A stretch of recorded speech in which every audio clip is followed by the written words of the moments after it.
be it a product or a skill that is in demand, people are more interested in those skills than how many years you have spent working.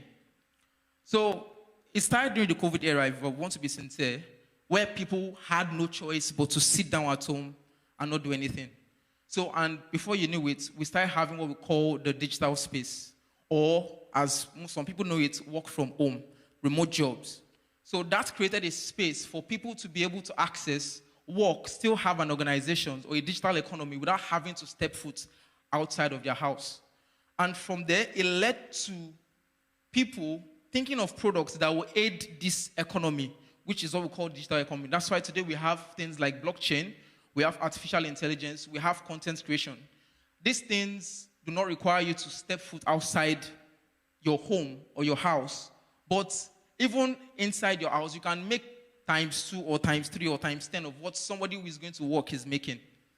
And if you look at it, it looks like the scales are not balanced. Like, why is it that I'm working so hard, spending so much years in the workforce, and I'm not getting as much success or results as somebody who just emerged like 6 months or 3 months ago? It's because the dynamic itself has changed. Because the world is moving from a career economy to a digital economy. So what we want to do with THI is to enlighten you on how these dynamics are changing and how best to make the most of it. A very good example is, I know somebody who makes almost $10,000 to $15,000 right in his house. And what does he do? There is Alibaba. Who knows Alibaba? You know the platform. So he gets things for cheap on Alibaba and he sells it on Amazon. And basically, the reparations that he gets from there makes him that much. And he doesn't step foot outside of his house. And he doesn't have a product. He doesn't even have the customer base. He's engine of Amazon's customer base and Alibaba's product. But within that pipeline, he's able to make that much because he understands how the digital economy is functioning. So, and little by little, it's going into that point where you yourself, as you sit down there, you are no longer just a person, you are an infrastructure, you are an organization.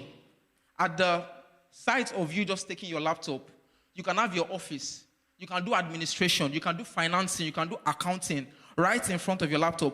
What it takes people to build a building and hire many, many people can be done by one person that is just sitting down in front of his laptop. So what THI is doing basically is to take you from how the dynamics used to be to what the dynamics is now, and to integrate you into the system of the world and the dynamics that it's changing into. So you are not left behind, and no matter how much the system changes, you are able to adapt because of the tools that you now have access to, which is one of what we are seeing today, which is the age of the agents, and having to take you into what it means to have a very, very much useful tool in every career path. And it makes it easy for you to integrate yourself as long as you have the mindset to want to learn. And that is artificial intelligence. So today, one of the things that we'll be doing over the next couple of days is taking you from, okay, very good example. I have a friend who was telling me a story of his friend who was very short. So the guy was very, very short, and because of it, he wasn't, sorry to use that as an example, but he wasn't getting any women because he was short, and it was a bother to him. So his friend was concerned, and was like, okay, what can I do to help my friend out? And he created an app for short men, a short men dating app. And because of that app, it makes as much as $20,000 to $30,000 monthly. Because he decided that he wanted to help his friend out, that, okay, let me help your dating life. And what the app does basically is that it's for women, but it connects them to short men. Only short men. So now, that's just an example. Please don't do that.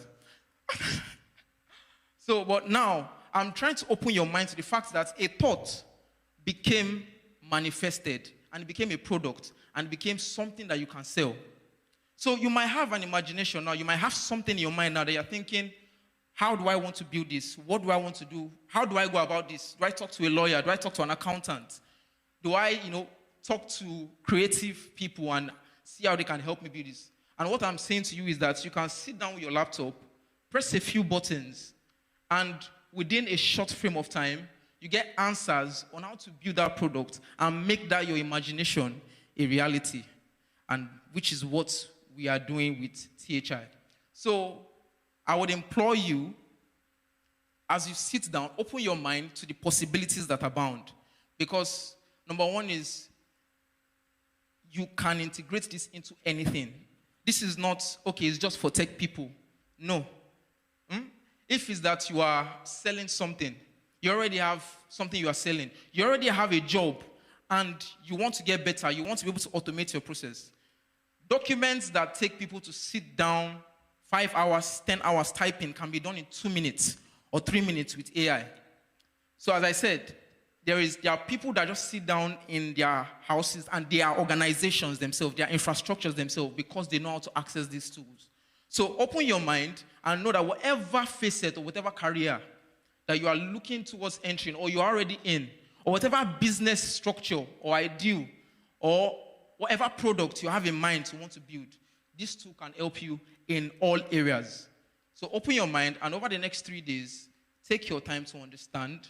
We'll be here to not just teach, but guide. And for those who are committed, let me put it like that, for those who are serious, the guidance doesn't just stop over these 3 days, but even after, we are ready to help you until you get to a point where you are fully integrated into these systems.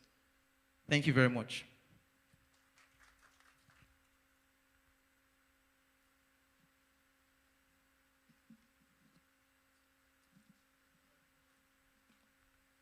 Hello, everyone.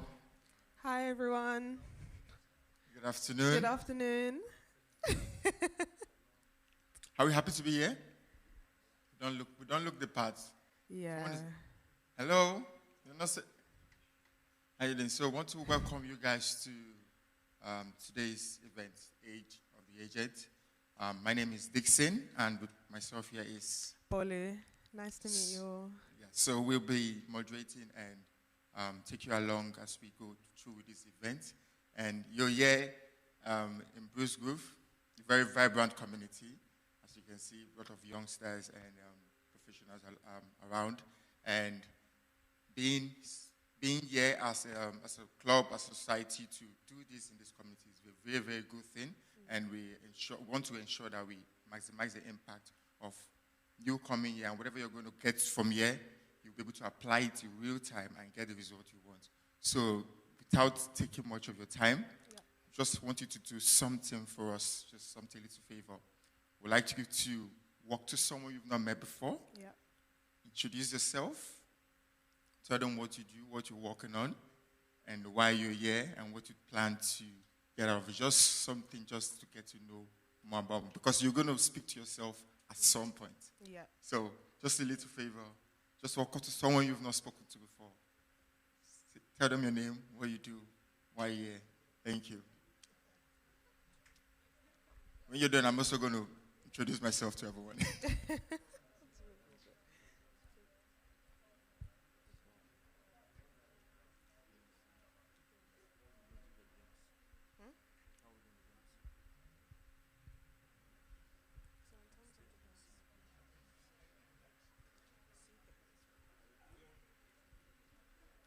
Don't be shy. You might be interested in what project you're working presently, you know.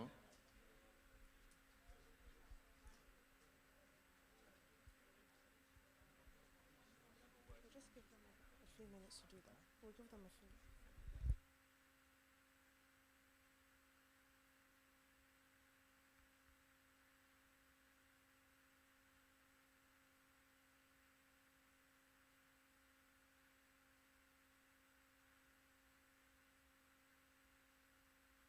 You guys, thank you. So, told you guys to introduce yourself, so I have to do the same. My name is Dixon, like I said, Daniel Dixon. I'm currently one of the team members in the Hiram Initiative. I'm also a business owner. So, this is also something I'm interested in, and yeah, that's why I'm here. Hi, guys. My name's Bolu, and I'm the MC for the 3 days. And yeah, I'm just here to learn more about the event, Age of the Agents. get to know more about the AI Claude. And yeah, just take it from there. All right, that's good. So the next thing we're going to be doing is just to lighten the mood, just give us some games to play with, to just AI games to spot some things for people who are familiar with your level of understanding of AI and presently and how you're using it. You just spot these things, and if you eventually get them, at least you know the level of knowledge you need to improve on. 100%.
Guys, please just talk among yourselves, still get to know each other a little bit more while we get the games up. Thank you, guys.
Hi everyone, sorry for the hold up. So what we're gonna do in this current time, I'm gonna go around and pass the mic to everybody. Please don't be shy to speak. So I'm just gonna ask you what you're expecting from this 3-day program. It can be brief, it can be long, whatever you're expecting, please just in 1 minute, just explain to every one of us what you're expecting. Thank you. And introduce yourself as well. Hi, I'm Abby. I'm happy to be here. I'm expecting to learn quite a lot and maybe 10x my productivity. Yeah, so hopefully I can get that. Hey, my name's John. I live in South London. Very interested in crypto and Web3, and that's where I met OJ, I met Joseph, and I also help people invest in Israel from outside of Israel. And I'm here to learn about improving productivity, and particularly in the space of content creation. So making sure I'm going to the source for the inspiration, but having the AI agents and the co-work to improve the efficiency. So not replacing God with AI, it's more using AI to run the race better. Hi everyone, I'm Hagit. I met John, and he told me, would you like to come to study AI? So it's the two magic words. One is study and the other one is AI. So I said yes, for sure. I use AI a lot. I use ChatGPT. I use everything, Gemini and everything. Thank you. But I haven't built yet agents. So I would really love to know how to do this. Thank you. Hi, sir. Hi everyone, I'm Gautam. I'm from East London. My brother's over there. I just came for him. I'm a beginner here. I'm just gonna come here to learn a lot. Hi everyone, I'm Daniel, and I'm here to learn how to integrate AI into my daily life, and because I just finished my GCSEs and I'm looking to get a job and stuff, so I'm just trying to get AI to like do stuff like that.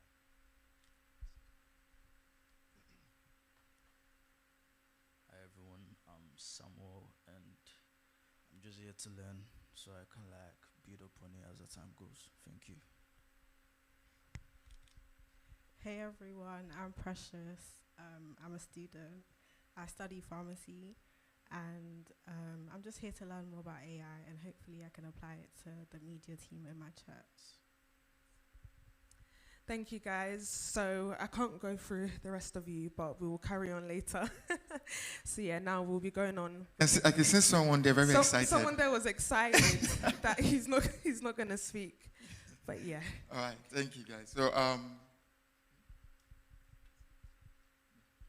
So we're going to be going ahead with the game.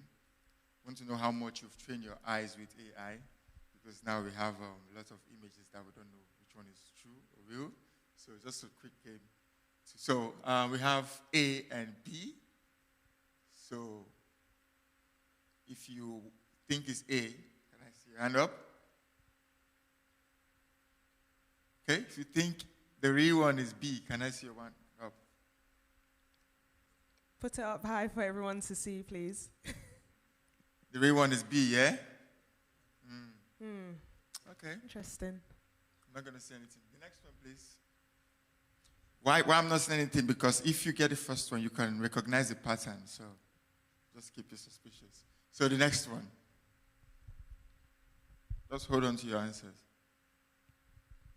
Which one is real? A or B? A? B? Why is everyone going for B? All right. The next one. Who's the real one? A? A? Anyone? B? B. All right. Then the last one. That's the fifth one, yeah? A or B? A? Are you sure? So the correct one is A for this. So let's go to the back. Let's go back. So this is the second one. The answer of this one is A. This, the third one? The fourth one. This answer for this is A. So those, and the first one, the answer for that is also A. So try to train your eyes for the AI-generated images. Because one day you might just get some pictures and you think it's real and it's not. So this is why we're trying to improve and develop our knowledge on these things and be able to detect how we use AI and interact with ourselves in our daily lives. So without further ado, I'll be calling on Mr. Jalal, JLD. Is it for Jarvis rebooted or is he Jarvis? Are you trying to teach us agent that's going to replace us or what? Okay, can we just have a round of applause for our facilitator? Thank you.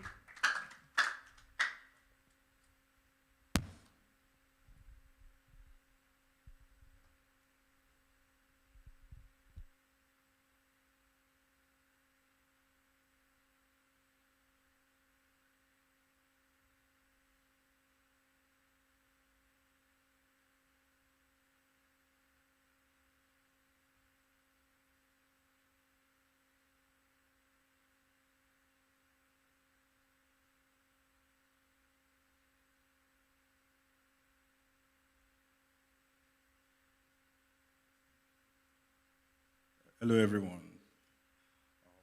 Good afternoon to everyone. It's so nice to be on this stage with everybody. I'm seeing some nice faces, and I've heard some really, really cool stuff you guys want to use AI to do and what you've been doing with AI. So, to make things very, very fast because we do not have all day, and we have just 3 days to be executing what you can do with AI and AI agents. So I do not have the luxury of time to teach you everything you need to know about AI and AI agents. But what I'm going to be covering during the next 3 days will teach you more about AI fluency and how you can develop yourself, how you can integrate workflows with AI, how you can build with AI, and how you can execute using AI. So I would like you guys to scan this barcode. It's a JIT-book workbook. I created it for people who want to learn how to use AI and AI agents. So it's a self-learning page. If you scan the barcode, you'll see the AI tools you can use, anything for automating workflows, ChatGPT, prompts, so many resources are out there. So I have created it and given you guys. If you follow this barcode in the next 6 months, if you study the content there religiously, I can guarantee that you will be an expert in using AI and building agents, and you can change the workflows you currently work with. Okay. So my name is Jalaluddin Akinola. I came from Newcastle all the way down to London just to attend this event and share some of the knowledge I've gained over the past 3 months. Prior to the past 3 months, I have never had any coding experience. I never used GitHub or even know Hello World or any line of code. But today, I have built a product called Just Japa AI, which is an AI agent that helps you with legal migration routes. So if you're in any country and you're trying to migrate out of the country, you just need to input your CV and your details, and then it routes you to the perfect country based on your profile. I built it using AI and integrated AI agents that matches you with all of these findings. So I built this without any knowledge or experience, just me using AI religiously, and it has generated over $1,000 per month, and it has over 300 monthly users using the product just from using AI. I'm not a dev, not a developer. I just learned how to use AI, and it's making money for me.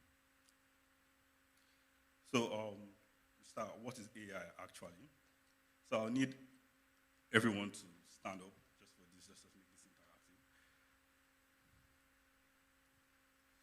Okay. So I would like you to sit down when you see the stage you are currently with your use of AI. So sit down if you've never used ChatGPT, Claude, or any AI chatbots. Okay.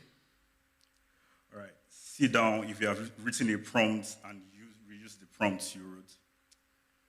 Oh, that's pretty good. Yeah, if you have. Oh, sorry. Sit down if you have written a prompt. So sit down if you have used Claude Code, Codex, or coding agents.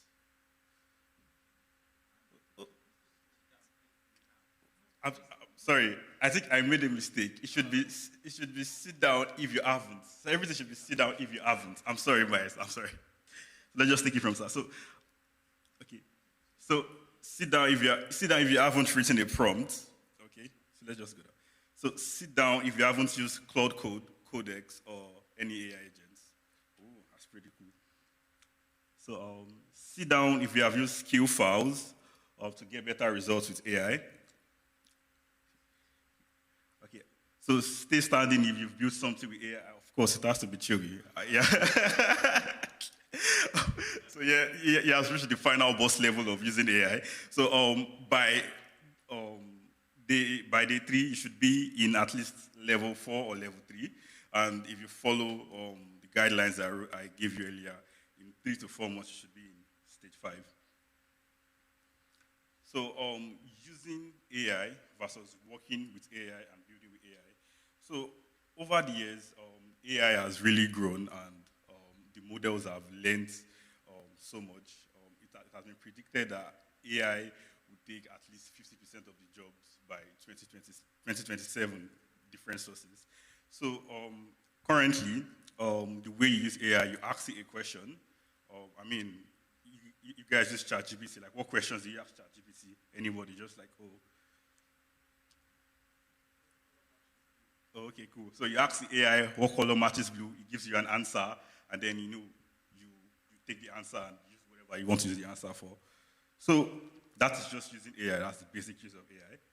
Well, working with AI, now you are integrating an even higher level. You're not just using it. So working with AI occurs when you designate a real task to it. So you ask the AI to generate an email for you. You copy the task from the email for the email, and then you send it to the users and all. Well, like in this age and time, you do not even need to copy the message you want to send to your email and send it. You can easily connect your AI to your email, and then it does all of those work for you. I don't know, have you guys come across any of that? You've never used like that. Well, by the end of this lecture, you will know how to do all of that. So building with AI, now this is where it gets really, really interesting. So like I said, I built a website, like a full-blown website, a payment system, everything integrated on the website without any prior knowledge. I did not know how to write any code. I didn't even know how to use GitHub, but the AI did explicitly all of that. We did the security checks. It did the financial analysis. It did basically everything that needed to websites to keep on running. So you would get to this stage by day 3. So how does the AI work? So basically, AI is simply an LLM. It's a large language model. So when you ask the AI something, it doesn't search up until recently. It doesn't search the web like you would. Like if you go to Google and ask Google, what's the time of the day? Then Google will bring websites, and then it just gives us a search engine and gives you website and all. But what the AI does is it predicts based on the data that it has been trained on. So it has been input. They have input many data, so much data into the AI, and then it just generates response and predicts response that would match whatever you want or whatever you're asking it. So if you ask the AI, I want to write an email to my professor, it doesn't go to the web to go and search, I'll write an email to a professor. It just goes to his brain or his knowledge to see patterns that they've taught it on how to write an email. Then it generates based on what it has been trained on. That is why you get the response from the AI. So with using AIs like that, you would get what we call hallucinations, because the AI is simply training on, it's simply giving you a response on the data that it has been trained on. That is why we have inaccurate responses. If you have been using AI for, I think we have so many students here, so if you are using AI for your assignments or anything, maybe you ask it to generate sources and links, you can see some of the time it gives you inaccurate response and just answers with high confidence level and makes you believe, oh, what you are doing is right, but at the same time, it's just generating wrong and false informations. So it is because it is simply predicting the response and not actually checking what it So, what there was supposed to be a game. I think the icebreakers AI lie. So I generated the slides based on that. But since that is not, I'll just keep this page. So when we get to we're going to the fluency loop now on how to use AI fluently and how to get the most about it. So the first thing you do to use your AI is you delegate your tasks to the AI. You give the AI a set task, like you give it explicit task on what you want to do and how you want to do it, then where it should go to get this done. So when you are giving your tasks to your AI, you should be very, very, very explicit with it, like be expressive. It needs a lot of context when you are giving it the input. So describe also falls under the delegate. So after you have delegated the task, like you have to describe the task, give it an example of what you are planning to get from it. So let's say you are, like I'm not going to keep on using the email example. If you're writing an email, or you're telling it, okay, I want the email to sound like this, like, okay, give it a voice, a personality, and all of that. So that's you describing the task. Then the next is to descend. So you are judging on whatever the AI has given you, seeing if it is accurate or not. So, because, like I said, the AI is trained on past data, and you need something that's more recent. So you have to check, oh, does this pass what I want? Then once you know that judge, then you have to like iterate it. So iterate is simply regenerating the prompt or editing the prompt and just making it better. Like if it gives you a response, do not just take it for what it is. Try and tell it, okay, you can do better. Like do this again. Fix any errors or any abnormalities. So that is the best way you can get the most from your AI. So because the way the AI works is, if AI is doing a task, let's say it takes 40 hours for the human to do a task. The AI can do that task in 5 minutes. But the accuracy of the human that did it in 40 hours is going to be 99.8 or 99.9. But the accuracy of the AI that does it in 5 minutes is going to take like maybe 70%. But if you iterate it, it takes it to like 80%. That's like, okay, correcting it and telling it, okay, this is what I want. Then you iterate it like 3 or 4 times to get to at least 85 to 88%. This is what the research has proven. So with 5 minutes of your time compared to 40 hours, like the trade-off is pretty good. If the AI is producing an output that has an 89% accuracy compared to 99% of human, with the hours spent, the trade-off is still very nice.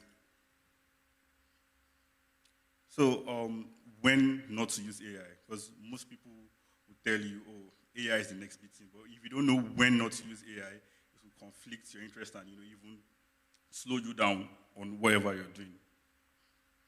So this is going to be an interactive session. So I want you guys to just raise up your hand if you feel we should use AI for any of the scenario that you see on the slide board. So you run a service business, it's 1,200 email subscribers, and you need a weekly newsletters written. Would you use AI? Yeah. If you vote to use, just raise your hand. Oh, all right. So your app is a 30-day retention. Your app's 30 days retention dropped down from 42% to 27%. You want to know why? Would you use AI? All right. So a loyal customer left a 1-star review. You want to respond publicly. Would you use AI? All right.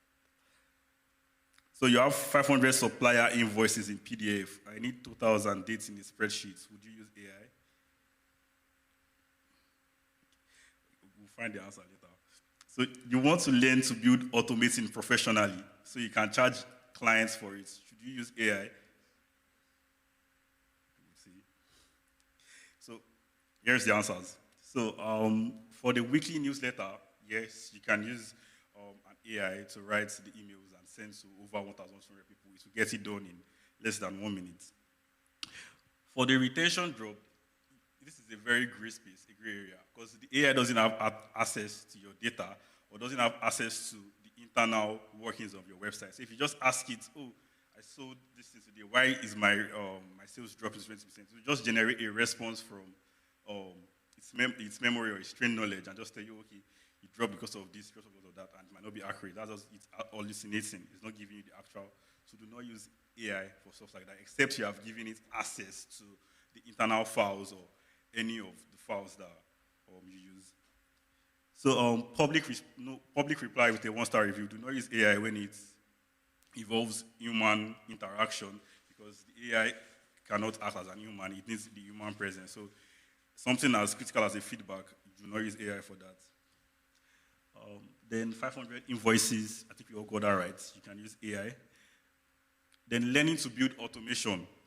So you should not teach the AI how to do things instead of you learning how to do the stuff you are doing. So you can use AI to learn, and okay, you're asking the AI questions and giving you resources and you're learning, but make sure you are learning at the same time, not teaching the AI, because in this age and time, it is very easy for the AI to just do all of the things you do. So your critical thinking, you are outsourcing it to the AI. So you do not want that. If you are planning to charge for something, you want to have in-depth knowledge of whatever you are doing. So in my case now, I said I did not have any knowledge of coding and all. If I go to an interview and they ask me, can I build a website like this without the AI? I can't do that. So I have to learn how to do, write the line of codes, do all of that. So if I want to be a professional builder and be a professional coder, I have to go and learn instead of just relying on AI and allowing AI to do it on my behalf. So we are going to be upgrading a VAG prompt live. So I want anyone to give me a prompt, any prompt that we can just switch up, and I'm going to be sharing my cloud so we can show you how to prompt and how not to prompt. How would you ask? What AI do you guys use, and how would you ask it to do something currently, your current pace? Anyone can volunteer.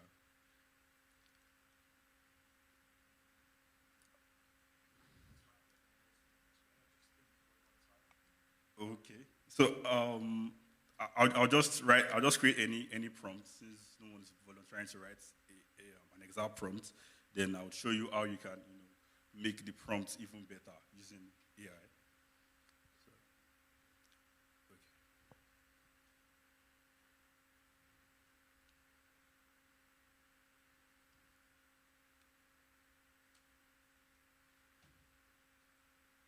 Sorry.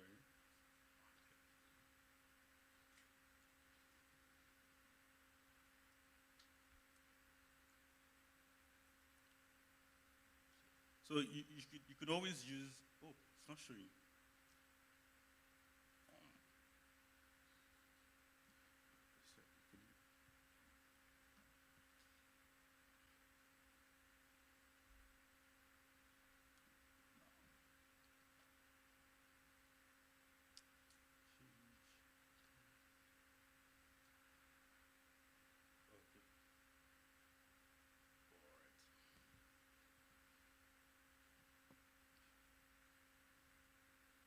So you can always use the microphone button, or using, Whisper. Don't worry, by day 2 or day 3, when we start using Cloud Code and all, you get better ways of prompting. It is far better if you are, conversing with the AI instead of typing it and all, because the way you express stuff is easier for you to say it than, articulating it than writing it down. So that is a knowledge for later. So I'm just gonna start with, maybe let's just continue with an email that we've been using.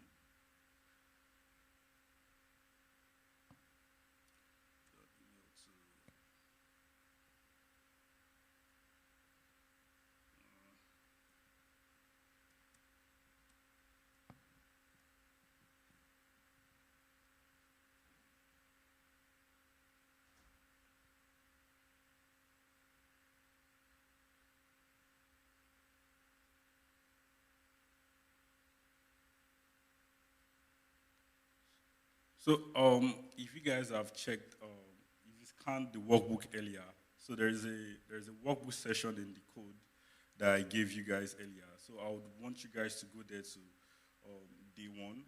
So there's a lot of prompts there that we can use and we can test. So the code that you scanned earlier, you can go there and check, because we'll be using the workbook for day 1 during the session. So one thing with Claude is pretty good at understanding context. So it is not even very good with this example, because over the years now, they've made the AI to understand things better. So Claude asks you questions if he doesn't even understand the context and understand whatever you are doing. So Claude, if you are using ChatGPT, for instance, now you might have generated it, but the reason why most people pick Claude is because it asks you questions before it actually does stuff. So if you tell it to go and do stuff, it will come back with questions, then give you a better response. But I'm just going to like, okay, minor interest, just pick whatever.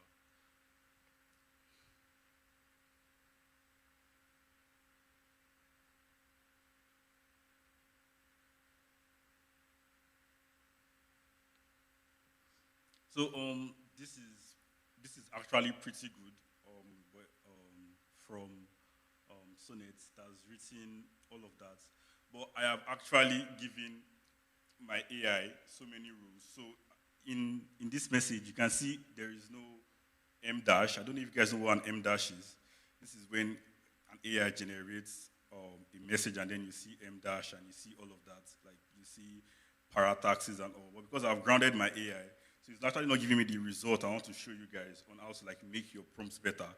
But even during the week, I would share you guys my setup that you guys can always replicate in your AIs, the rules I've given my AIs, the markdown files I've given it. So previously, without the rules, it would generate probably a message with so many M dash, parataxes, and then just give me what we call AI slop. Because I've grounded it now, it's not giving me any of that information.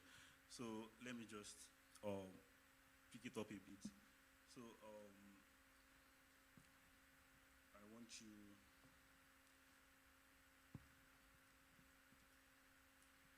to act as okay, let me use a work example right here. So it is much more business related and stop using the conventional friendship one. Sorry.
So while it's loading, I'll just go back to the presentation.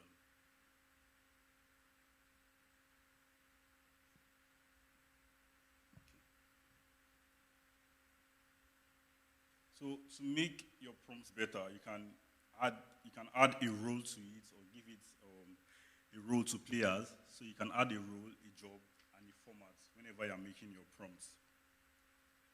Then the best way to make your prompt is adding rules to the inputs you are giving the AI. So like I said now earlier, I told my AI not to ever use M dash when writing a mail for me or creating a project for me or writing an article for me. So like, let's say content creators now, because right now it is very easy to tell if a message is AI written because of the way it writes and all. So I already made that kind of rule. So for wherever you are using your AI to do now, you can give you rules, things it should do and things it should not do, and and show it an example of how to do the stuff, and then you get a much more better result. So now we are moving on to like the major aspects of this presentation is how the AI agents work. So I've spoken about chatbots. You're using just AI, you're asking it the inputs, it is giving you the outputs in the chat. Like you saw the example I gave you. It generated a mail for a sick friend, and then I have to copy it and then go and send it to my sick friends. But for AI agents, things are very different. So AI agents, they work autonomously. So they are able to do things with or without the human. So you create a loop for the AI agent. You give it a task, and then it goes on and it does the task. So I can simply use the feature on my laptop and tell it, okay, by 9 a.m. every Thursday, write a CRM or maybe an email to my customers, send them emails. If they reply, evaluate their emails, create it in the feedback, store it in the spreadsheet, all of this without an human. So this is what, let's say in a normal job, they will employ people for all of this. But with the AI agents, I can do all of that in just one step and can do it autonomously. So how does the AI agent work? So the AI agent needs what we call a trigger. So the trigger is what starts the AI agent. So it could be a question. It's like an alarm now. An alarm now, before you wake up, now you set an alarm, and then when the alarm rings, it triggers you to wake up. So that is how the AI agent works too. So you need to set a trigger for the AI agent. Okay, when this happens, this is what you should do. Or when it is this time, this is when you should start. Then after you set the trigger, you give it the context. So the context is simply giving the AI agent what it needs to do, explaining what the output you expect from it, the environment it is working in, anything relating to the task that you are giving the AI is simply what we call context. So you give it explicit context on how it can achieve the goal you want it to achieve. Then after the context, it calls the LLM. That's the large language module. So it can be an API call, or it can be anything. It just calls the model, and it does the task. Then once it does the task, the next is to give you an output. So once it gets the output from the LLM, it now decides on what to do with the output. Probably you've asked it to store the responses it gets from the email into a drive or a spreadsheet and all of that. It does all of that without any human loop in it. So that is an example of what an AI agent can do. So I would use the agent I first built. This was 3 months ago. So it was a job search agent, because I saw you mentioned something about trying to get a job to AI agents. So this is Dari. At 8:30 a.m. every day, he goes out and search for jobs from different platforms. He goes to LinkedIn, he goes to Indeed, Glassdoor, all of that. He searches for the different jobs. Then once he gets the different jobs, it knows my candidate profile. So I have given him my CV. I've given him my CV and my work experience. So it matches my CV to all of those jobs that he found on the internet. And he comes back with a report with the jobs that would suit my CV. So after he comes back with a job that suits my CV, it writes a tailored CV for each matching role. So traditionally, you would probably send your CV to any one CV to different jobs, like you just send one master CV that you have and then you send it to different jobs. But right now you can speed that up, because sending a generic CV to different roles does not get you the job easily as tailoring your CV to the role you're applying for. So this AI now, once he finds it, so once he finds a job that suits the profile, he writes the CV and the cover letter by itself automatically. And then he saves each CV to a folder for me. So, like in this screenshot, it found around 3 jobs, 4 jobs. Then he rated them 8/10, sent me the links to apply for this job, and then he saved the CV to send to each of those jobs in a folder. So all I need to do when I wake up is just copy. So what I need to do when I wake up is just copy the CV and click on apply, put the CV, put the cover letter, and then I wait for interview. I go around 5 interviews in a week by using these AI agents for the roles I was looking for. So this is ways that you can use AI agents. So I did not have to go and search for the jobs myself. The AI agent knows the kind of jobs I want to search for. He knows my CV, and then he knows how to write the CV in my voice. So he did all of that automatically for me and just waited for me to apply for the job myself. So I could also make it fully autonomous where it applies for the job, but I want to see what I'm applying for and not just spamming the job boards and job centers. So that is an example of an AI agent at work. So this is an example of how you can use the AI agent. So you can think of different ways you can use the AI agents in your own field. Now, this is me trying to get a job using AI agents. So I don't know whatever field you are currently in, you can always integrate an AI agent workflow. If it's a marketing, in a marketing field, I created an agent that every day it goes to search competitors in my niche, and it sees the kind of contents they are creating, it sees the volume, it sees the engagements they are getting, then it mirrors the posts they make, it turns it into a content, and it gives it for me to post. So that is an example of using an AI agent in marketing. So there are many other ways that you can use an AI. You can use generating leads. So let's say one time I used it I was doing a research in my master's program. So I wanted to generate people that I could send primary research to. It went to LinkedIn, it scraped the emails of CEOs that I wanted to reach out to, created the mail, and attached the form, and then it sent it to them automatically. So I didn't know how to do any of this manual. This is just me delegating the task to my AI agent. So you can use the AI agent in any field you feel you are working in or any way you want to use it. You just need to know how to operate it. And I did not have the technical knowledge. I did not write any line of code. It was basically telling the AI what to do in just one word, like, oh, okay, build me a bot that does this. Build me a bot that does this. Make sure it's correct. Make sure it's this. I did not write the code. It did it all by itself. So you just need to know how you want to use your AI. So, okay, I'll take a pause here. So we'll get back to it when we're done. Thank you very much. Thank you, thank you. Who's like me that was thinking if I could get the slides after?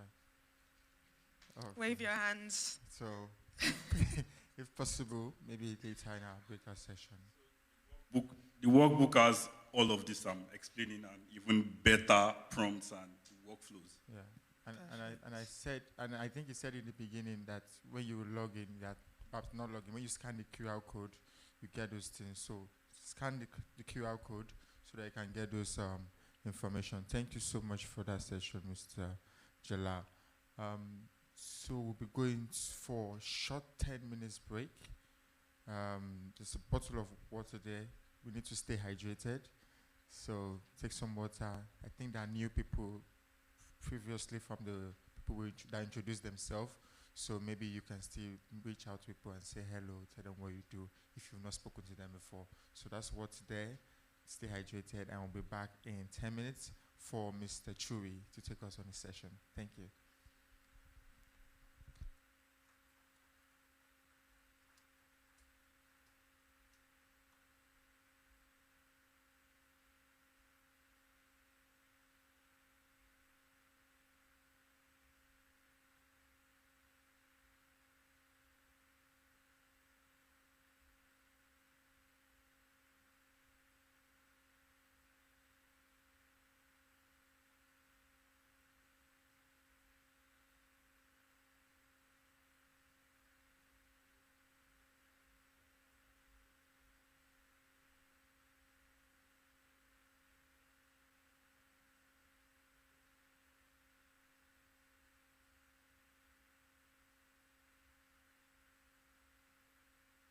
Don't be shy, say hello.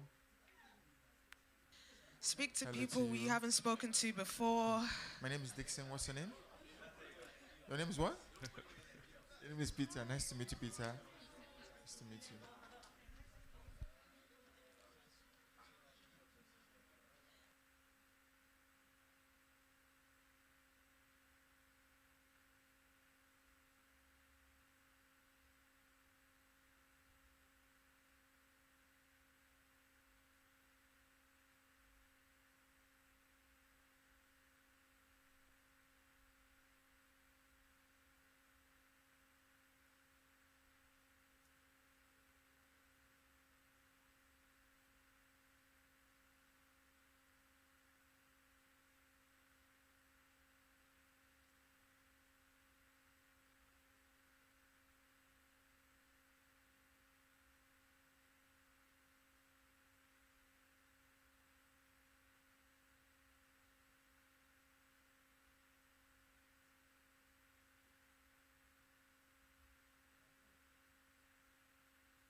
right. I hope we had time to say hello to people that we didn't say hello to before. Because I'm going to do something. I'm going to call someone. I'm going to ask you, what's the other person's name? All right. So you think you can go past me? Let's see. So I'd like to invite Mr. Chewy. It's, just so you know, he's the most advanced AI agent creator that we know and applicator of it.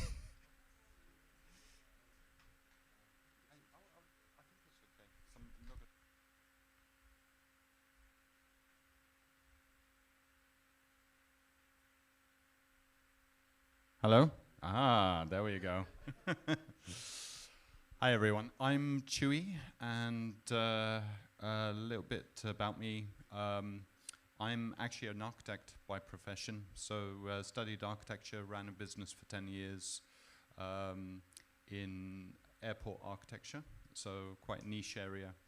And then got into marketing and strategy, but I've actually been in AI for 6 years. So I got a job helping a company develop 3D prompts and teaching the agents how to do something called parametric modeling, which is something that we use in architecture.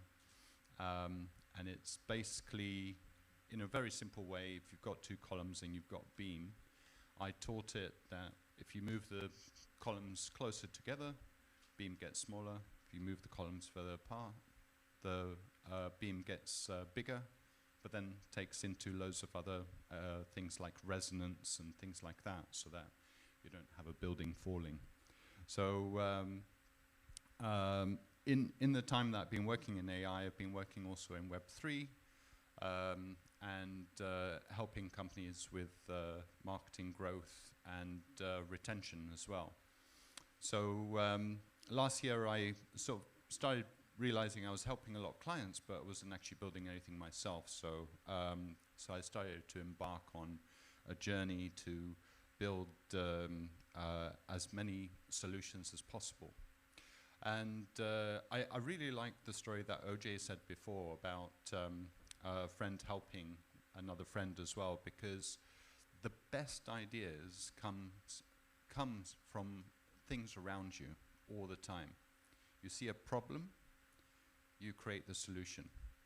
And as an architect, that's actually, you know, what we do as architects as well. So like, you know, a client comes to you, they have a problem, their dining room is too small for Christmas because, you know, their family's just increased because there's loads of babies around and stuff like that.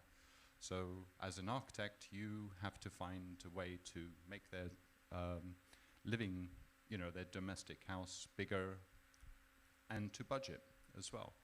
So in the same way, everyone here potentially is a business person.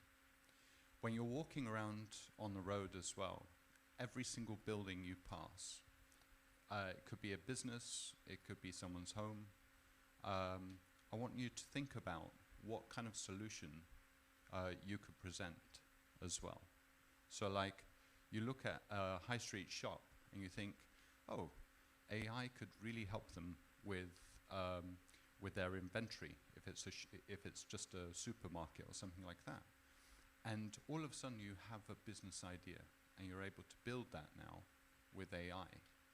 And you're able to get investment a lot easier as well if you find the right solution for the right type of business as well. So yeah, so the first thing I just want to show you very quickly was On-Chain Hub. On-Chain Hub was basically an idea.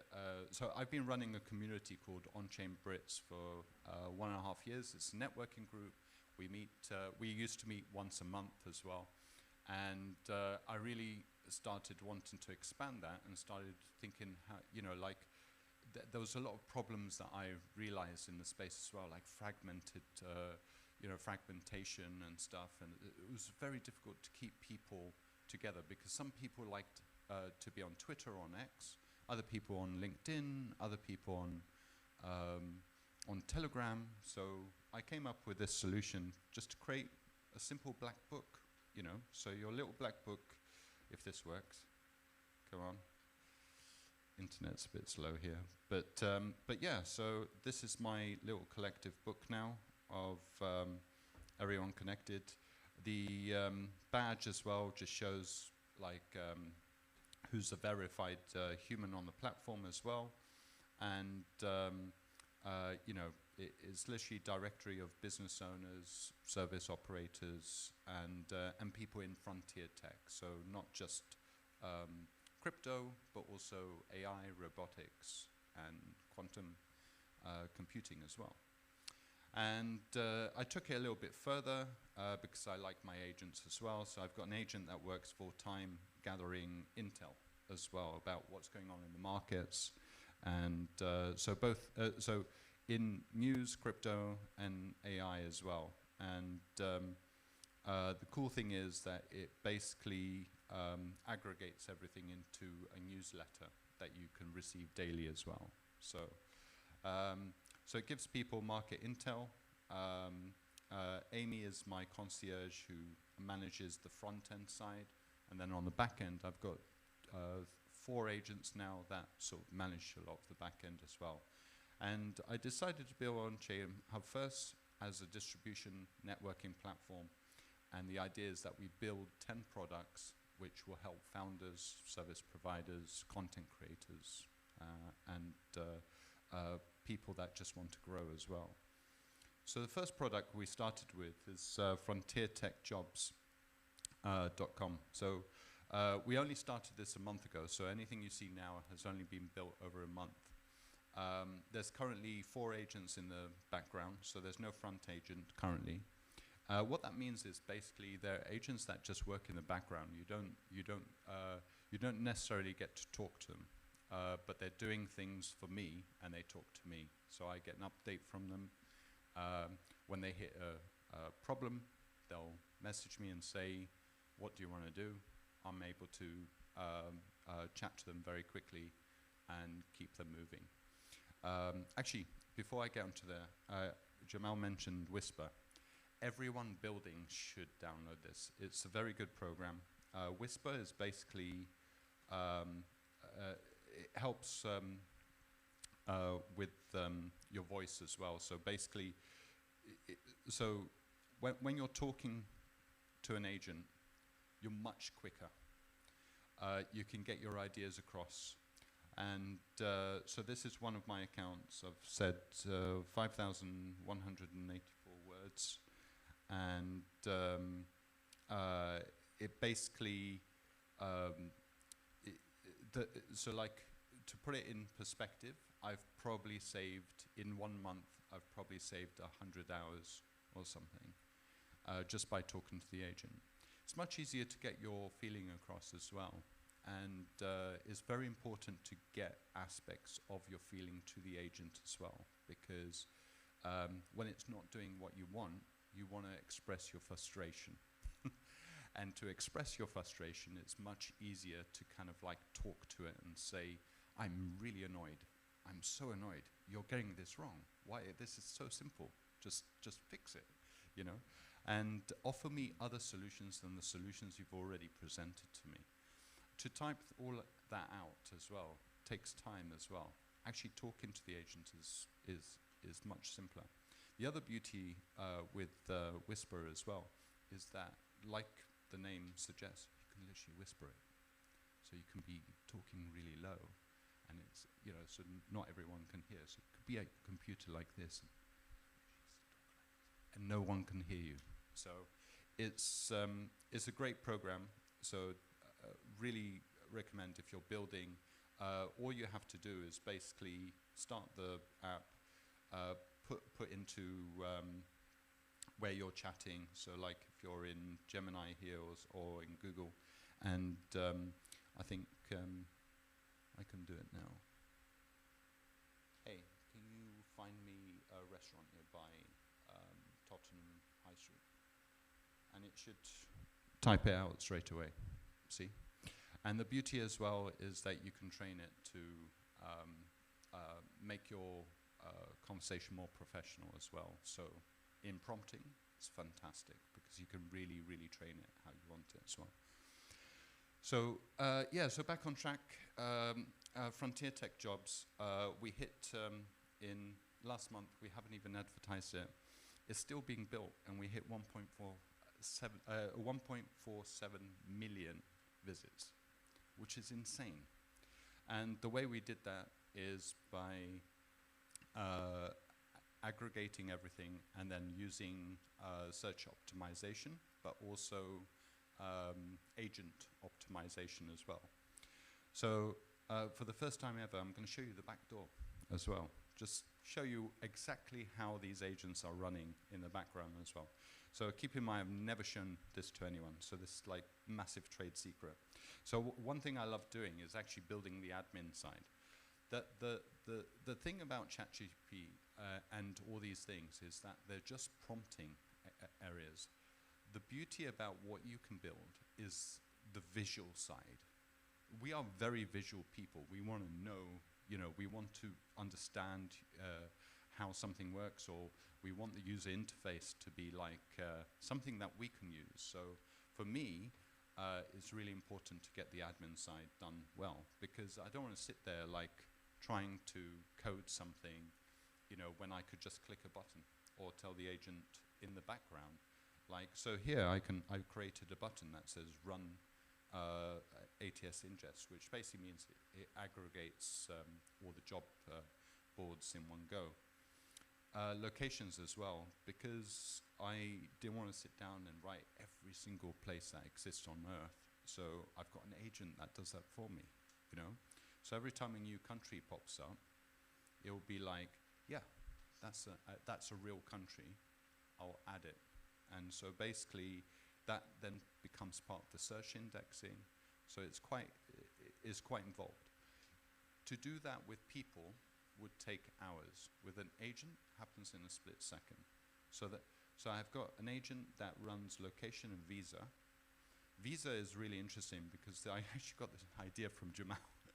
So we sat in a call, and I thought this is a great idea for jobs as well, because like sometimes there's jobs that you can't go for because of the country they're in. So why not just map every single rule that exists in the world and then have an agent check everything, now and again. So every couple of weeks goes through, checks, if a war's broken out somewhere, and maybe it's not the best place to get a job at the moment.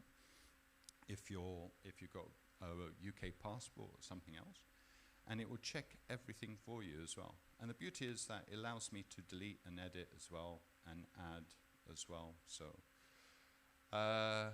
categories as well. So like different job categories. Got an agent that just maps out new categories for me. And then the sources, which is the most important part, is where it's finding the data. So like I said, I'm a very visual person, and I like to have a bit of control as well of what my agents are doing. So here, they're just mapping everything out, and I can sit there and go, does Al-Khazar energy jobs, is that something that people would be interested in?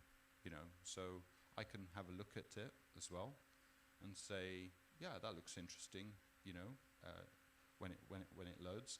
Like, it's got mostly office manager roles, nothing really, a few engineer jobs here as well, mostly construction, so probably not something I want, so I can actually reject that. And then the agent knows, basically. Simple, and it saves me hours. So like, instead of having a 20-person workforce, I have 4 agents doing all those roles for me, which is incredible. Even in terms of like verified employees. So I can sit here and verify that the job board comes from that company and join them up. I also have like skill personas for my agents as well. So I can modify their behavior and personas. So make them more analytical or more precise. Or if they've done something wrong, I can say, you got this wrong, so how can we improve you? And then I add that in as well. And billing is just is non-AI generated, and then the accounts for the candidates is as well. So it will basically go through, and I'll just show you very quickly that as well. So candidate profile is kind of cool because all you do is upload your CV, and then it will go through and update your digital CV. But it doesn't stop there. The beauty is as well is that you can actually go in and change the persona to enhance your CV as well. So I can say, you know, I'm quite technical, so I want this section to be more technical, and you can enhance with AI. And we're adding other aspects as well, so like if you're a content creator and stuff like that. And so all of a sudden you have this digital CV, and the idea is that so currently we're talking to a few companies that are going to start using this platform, and also we'll have recruiters that will start using the platform. I think we were very fortunate to get the name, to be honest. So Frontier Tech Jobs. Frontier Tech is quite trendy at the moment, so everyone's searching it. So we did actually hit the top in search as well on Google for that, which is probably why we got 1.4 million until somebody reported us. So we've fixed that now with Google, and we're just training up again with that as well. So I just want to show you like the back end as well of how you should be thinking about setting up. You know, if you're setting up a business, make sure that you set up all the admin side at the back. Make it secure as well, so that no one else can access as well. Right, frontiertechjobs.com. Right, so now for a bit of fun. So I actually built this just for this event, actually. And it happened as a bit of so a company got in touch with me, and they were like, we've built this agent, it's got a wallet, you can use the agent wallet. And I said, okay, why would an agent need a wallet? You know, and this was some time back as well, so it was before people started thinking about how wallet could be useful to an agent. Now, in the past, what used to happen, right, with technology, is that sci-fi writers would write books about lasers and elevators that go into space. And then scientists would sit and go, elevator into space? What would make an elevator into space? And then all of a sudden nanotechnologists would start working on nanotubes and things like that, strengthening lines so that one day, you know, an elevator could actually go up into space as well. And there's loads of things from science fiction that now we have as well. So like one of the most famous things is in Star Trek, this medical pen that you just point at someone and it tells you. All of a sudden, during COVID, someone invented this temperature thing that they can just sit here from this distance and scan and see everyone's temperature. But if you bring it closer, it can also detect other problems as well. So all of a sudden, people, you know, started doing this stuff. With things like AI and stuff like that advancing beyond what we were thinking in terms of sci-fi, we need to still have the imagination and the exploration and, you know, decide on how we can actually use something. So Agent Trials is actually a useless website. It's just an experiment, you know. But one day, maybe somebody will see the experiment and go, that's an interesting way to kind of like use the agent. This would be very, very useful for something else. So when the company you know, spoke to me, I was like, what am I going to use it for? And I thought, well, I've done gaming, I've been in gaming, I'm a veteran semi-pro gamer as well.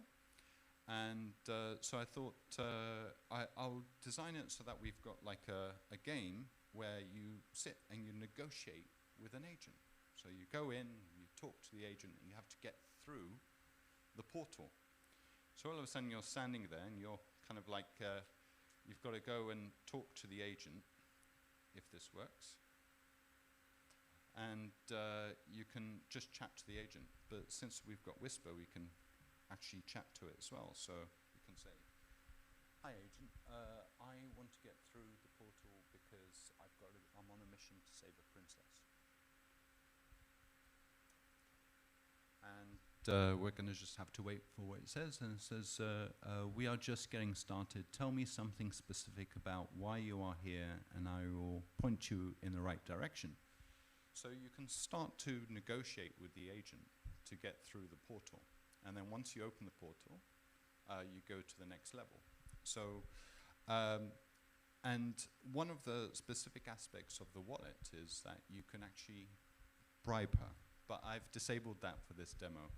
So the idea is that she has a wallet, you have a wallet, and you go to her, and instead of like spending half an hour negotiating with her, just pay her. Simple. So like the company that I presented this to loved it so much they wanted me to create a game out of it. And I said, well, I'm not in the business of creating a game right now, but I'm happy for you to use my research. And I wrote a white paper, which was about 70 pages long, on agentic payments and how an agent with a wallet could be really, really useful as well. So today I have got the game up as well. So it is a game, it isn't a game. It's more like a sandbox, but I've created a league just for us, if this comes up. All right, let's try that. Leagues, Age of Agents, show QR. So if you scan that and enter the code on your phone, you'll be able to play against the AI or negotiate with the AI right now. And then we can see at the end who has got to what stage. So there's 5 floors. So if you reach floor 6 and there's nothing there and you're just wondering what happened, it's because I ran out of time. All right? So when you get to floor 6, you've finished. But trust me, floor 5 is actually quite difficult as well. So keep in mind that you're going up against, sorry? Did you get to floor 5 yet? Yeah, oh, no, that I've improved it as well. I knew what the problem was. So the AI wasn't enabled, so it was a fallback. That's what it was doing, so yeah. So keep it, so to give you a clue, each floor has keywords. Floor 1 has 1 keyword, floor 2 has 2 keywords, and so forth. So basically, and in the bottom right, you'll see like flashlights. I added that just to make it a bit easy, so that when you do get one of the words right, a flashlight will come on, and yeah. Yeah, I'll see how you guys get on as well. Just 2 more things very quickly, just show you that I use. So I use Gemini mostly, but for coding I use everything. The reason why I use everything is because using one model sometimes gives you specific results. It's really good to sit down and compare. And what I mean by that is you can, if I go into my dashboard here, I'm in the wrong account, aren't I? Playground. What do you have for me? History. Which one? Yeah, so if you have a look, these are all my playgrounds. So basically, they're not live demos or anything. What they are basically me going, is there a better way to do this? I've just put this into Claude. I've just, like we've mapped all this out. Here's all the information. Is there a better way? And sometimes, most times, there is. So it's good to kind of like play the AIs against each other. The other beauty is that Google AI Studio, the amount of credits you get is insane. You're never going to meet it as well, unless you're me. But then you start to pay. But that's why I have like 12 different accounts as well. So, and then the other thing I use is Notebook LM. Google Notebook LM is fantastic. fantastic for research. You can literally stick stuff into it, and let's have a look at Animoca Minds thing. I stuck in the whole document in there, and then I just ask it questions about that document as well. Is fantastic for research. And you can do websites, you can do files, you can do everything. And you'll see, sometimes I manage to find the result very quickly, but it's great research, and it's the beauty is that it's all enclosed, so it doesn't take external things. So it's very specific. So if you're studying something specifically, and there's 100 PDFs, stick them all in there, and then it will give you very scripted stuff specific for that. But yeah, thank you, and I will get the agent up as well, just to that one there, just in case you haven't got the QR code for that as well.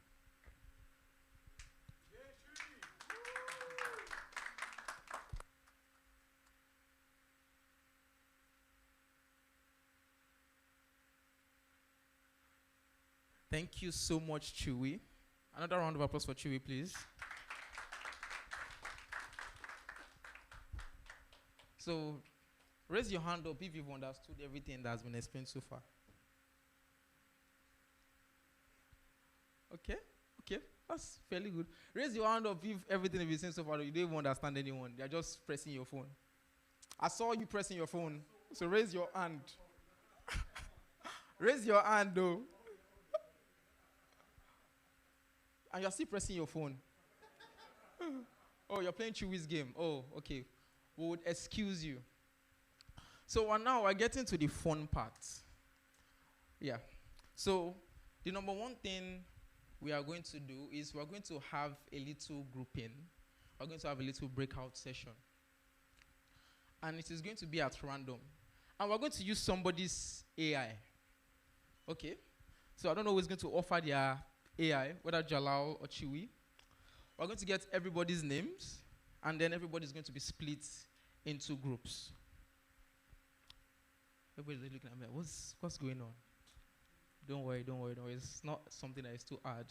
So, who's connected? Who wants to offer up their AI? You don't need to display. You can just have everybody's name. Somebody will pass the mic around.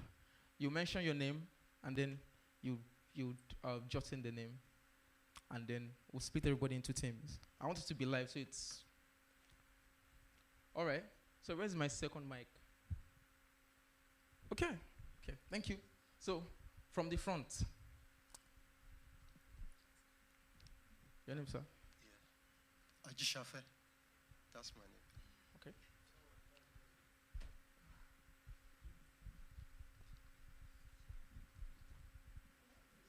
Tutsi.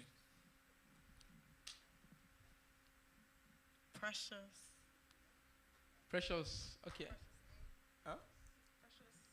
Precious A, okay. Okay, thank you, Precious A.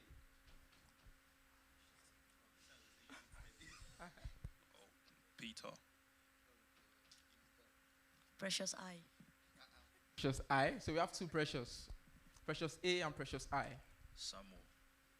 Samuel. Please wait for our man that is typing to take time. So Samuel. Did you get Samuel? Okay. Daniel. Okay. Thank you. Gautam. Daniel. Precious AI. Okay. Precious AI. Okay. Next. Ayo. Nosa. Okay, Nosa. Giselle. Emmanuel. Solomon. Usman. Okay. Mildred. Okay.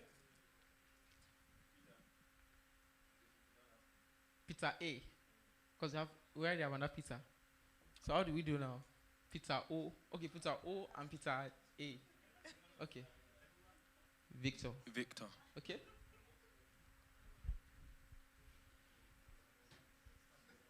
Abby.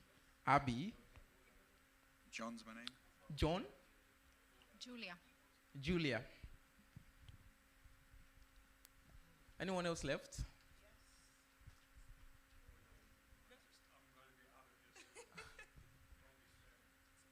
Mercy. Mercy. Ayo. Ayo. Danny. Danny. All right. It's like we got everybody's name. And we have one more. Okay. Tolu. Tolu. Yes. Okay. Did you get all that? Okay. Thank you. So I know I sent an update on the registration form that people should bring their laptop. How many people brought their laptops? Raise your hand. Oh, okay. That's impressive. So please, if you would be so kind to bring out your laptops. Thank you. God bless you. Huh? How many people do we have? I think like 19 or 20. Don't worry. The pressure has not started yet, but the pressure will start. I'm 19. Okay, 19 people. The pressure has not started. Just calm down. Still, be chill. So you have your laptops out. Let me see now. Let's know who's using expensive Mac and the likes. 23. Oh, we have 23 people. Okay. So 23 people mean, let me see. Is that 4 or 5? You have 5 people on one team. That'll be 5. Okay. All right. So please, 5 groups. Randomize everything. Let's put people into groups. So if you didn't bring your laptop, there's no problem. The key is that there must be at least one laptop in one group, and you're going to be working together. You see that we'll split people across 5 tables. You have 5 tables here. So, and on each table, there is a QR. It will lead you to a WhatsApp group. There, you are going to delegate, as you have learnt this morning. So if you're not paying attention, you're in trouble. You're going to delegate. You're going to describe. And you're going to discern. And then you're going to prompt your AI. And whoever builds the best answers and the best product gets the reward. Like I said, I'll mention the reward at the end of today's training. All right. So who do we have for Group A, sir? Yes. Okay. For Group A, we have Usman. Precious A. Precious A. Ayo. Daniel. And John. Please, here. Could you come to the left side where I am, please? To the front table. To the front table, okay.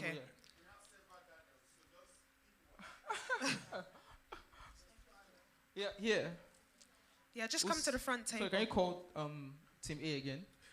Usman, Precious A, Ayo, Daniel, and John. Okay. That's one Daniel. John. Okay. All right. So for Team B. For Team B, we have Tosin, Tolu, Giselle, Peter O, and Samuel.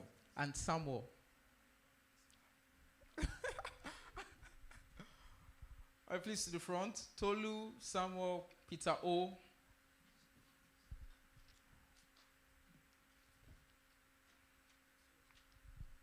Why is everybody looking like they're in trouble? Don't worry, you're not in trouble. Just relax your mind. Peter O, Samuel. One person is missing.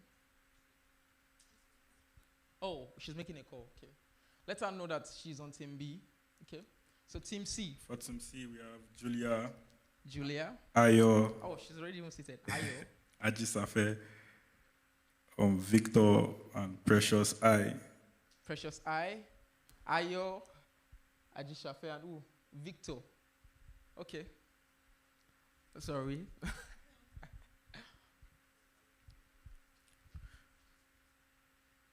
Yes, to the front.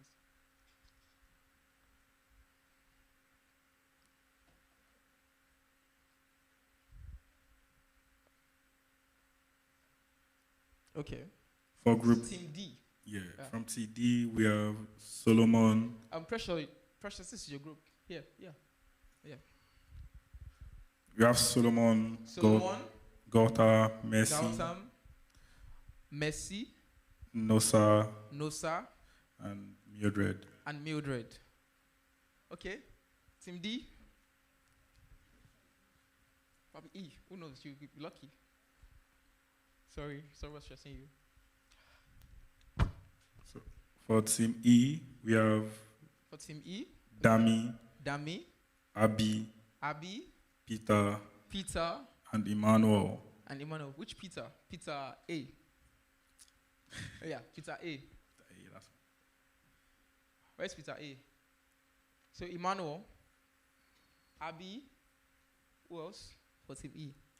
Peter and Emmanuel. Dami, Abi, Peter, and Emmanuel.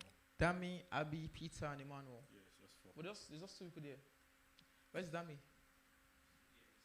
Oh, it's coming. Yeah, I think we mean Danny. Danny. Oh, Danny. Danny. Okay, it's Yeah. Danny. Oh, it's Danny. Okay. Huh? There's 4 more people coming? Coming inside. Yikes. Okay, we'll split them into teams. So the first thing I want you to do for me is there is a QR code on your table. I want you to scan it and join the group.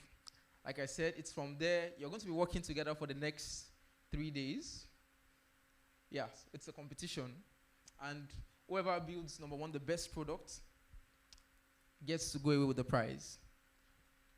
That's number 1. Then, right now, just to test if you can truthfully work together, for the journey to come, we're going to have a small game right now, and we're going to judge. We have Chewy. Where's Chewy?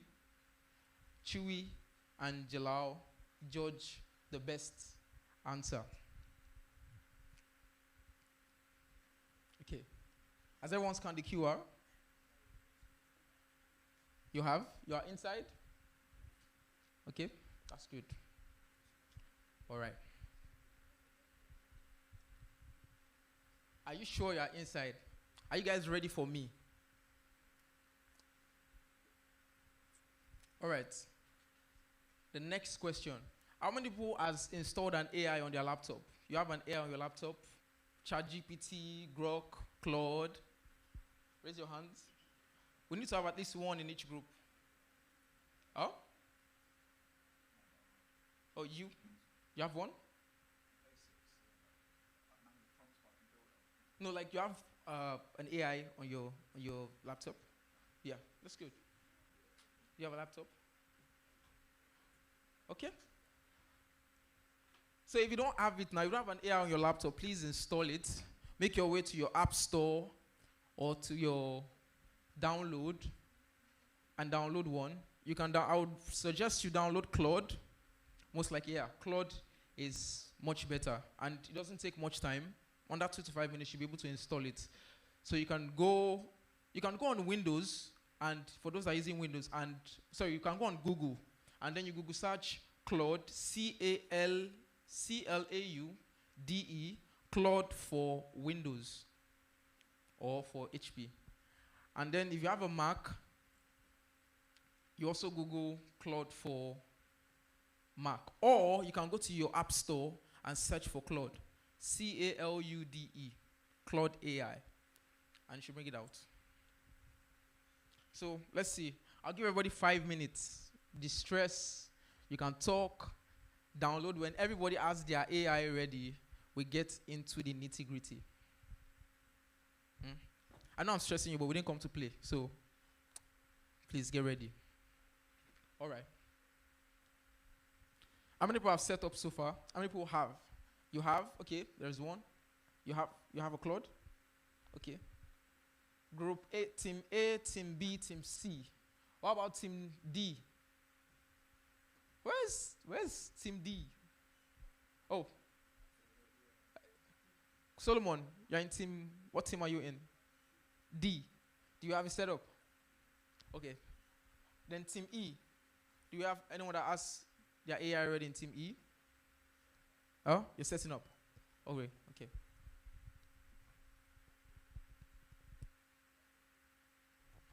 Hello? Okay.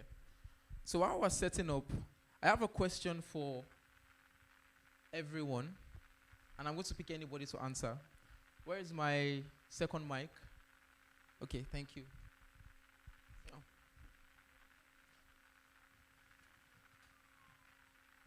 Okay. So, what's the best thing to you? What's that greatest thing? Like you had a problem you had to quickly solve, and you thought about just using AI, and you got it solved like quickly. You had something to do, you had an urgent matter, it was like an emergency, and you had something to do like quickly, and then you just quickly like took your chat GPT or your Grok, and then you used it. Oh? So yeah, one example. I wanted to know what copper mining companies were available to me as a UK retail investor. So there's a lot of prophetic words on copper, the price of copper. So I want to know what companies can I buy stocks in that mine copper from the UK. Wow. And what was the response from? The response was a table of the companies, the share price, and everything I wanted, which was what platforms, what brokers I can buy from the UK. Okay, that's good. That's good. Thank you, John.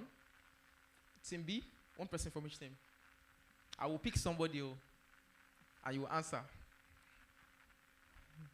Oh, so I should pick. All right, Peter.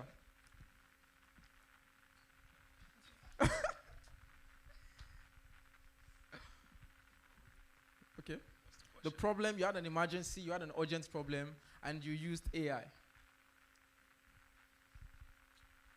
can't remember. You can't remember? Oh. I don't use AI. Somebody from your team should help you out. Homework. Huh? What was the prompt like? What was the issue? What was the problem? And then what was the answers? So you tell us the problem and then you tell us the answer. Can you make a 150 French essay for me? Oh, okay. So you've been using AI to make sure you get in those A's. I like that. That's smart. All right, Team C. Could you repeat the question, please? You had an emergency, you had a problem, you used AI, and what were the answers that it gave you? And how satisfactory were the answers to you?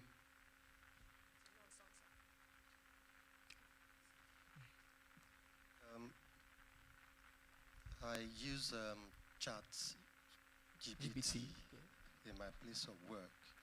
Due to the nature of my job, I work with children, young person. Okay. And we have a structured, like we call it clear care.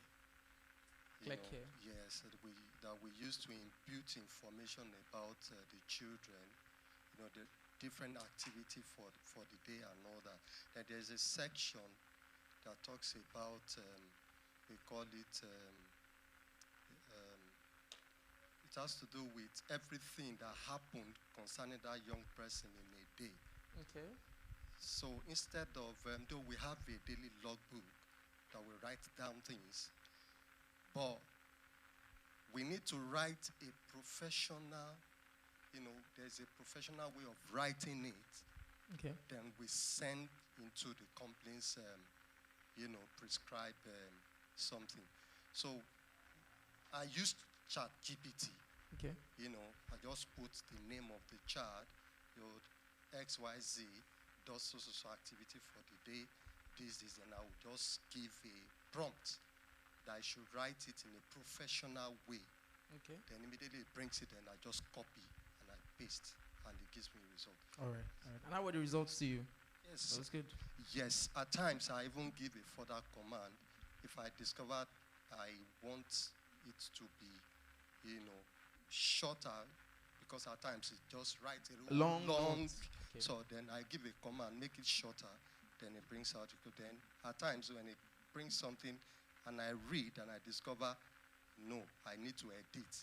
Because when you just bring whatever the AI gives you, and you just put things, at times even the organization will see that you flag use it. Yes, flag that you use AI. So even when you use AI, you still need have to be smart about it. Exactly. So thanks, sir. Thank you so much. I think that's the best answer so far. think one more person wants to answer from this group. Is that One more okay? person? Yeah. Okay. I like Team C. They're very proactive. Thank you. Team B was doing me anyhow. They don't like, I don't like them. But you see, he's staring at me. Yeah, I'm listening. See, they're coming for me, I'm telling you. I've used Claude Code more specifically to reduce the manual labor of receiving ABC codes from buildings and from buildings. Oh. I think over 2,000 and reduced it to mere minutes. So. Wow. Okay. And the answers are satisfactory. Yes, it was building the app from the ground up. So instead of the manual way would be going on the government website to put in the postcode of the building. But then I made a web scraping tool that was able to delay every couple of seconds to be able to get that information, put it into an output of Excel, and then distribute to any client that needs it. Right. Thank you. Thank you. I'm beginning to see, I'm assessing. The way it's looking like, I think Team C might actually win this reward. They are very proactive. I like it. Team D, you had an emergency, you had a problem, and then you used AI. What were the answers, and were you satisfied with the answers? Anyone from Team D?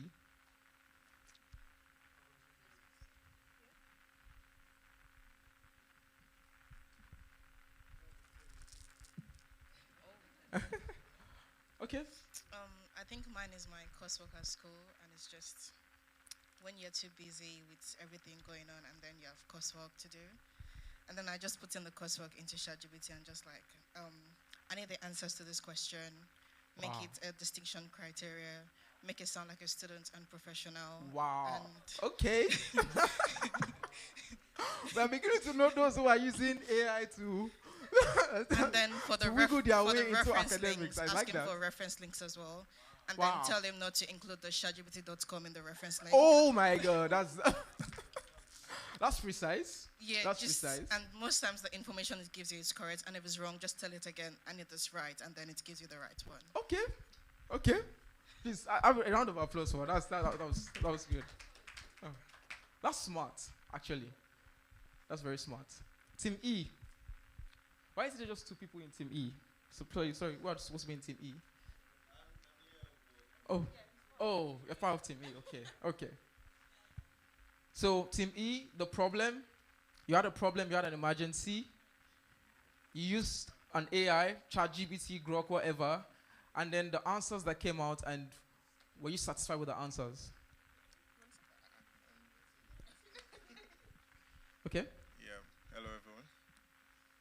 Yeah. So I think one time when I actually just started this videography and photography business, so I think the first job I had was actually a video event. So I was like, I've never done this before. So what exactly am I gonna do? So I went online. I went to ChatGPT, and then I asked, so if I've got a book launch, what exactly am I supposed to do? What angles am I supposed to capture? Who am I supposed to interview? What questions am I supposed to ask?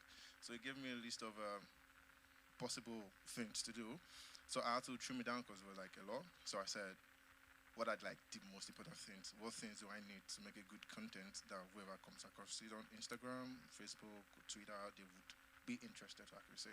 So it sort of narrowed it down to some really, really interesting questions. And I was like, okay, I think I'm going to go with this. So after the event, I still went back to ChatGPT and I was like, okay, so the event is done and dusted now. How do I edit? What tools do I need to edit the videos? How do I edit the pictures? What apps do I use? How do I color grade and everything else? Wow. And sort of give me a potential list of apps to use, ranging from Lightroom to CapCut.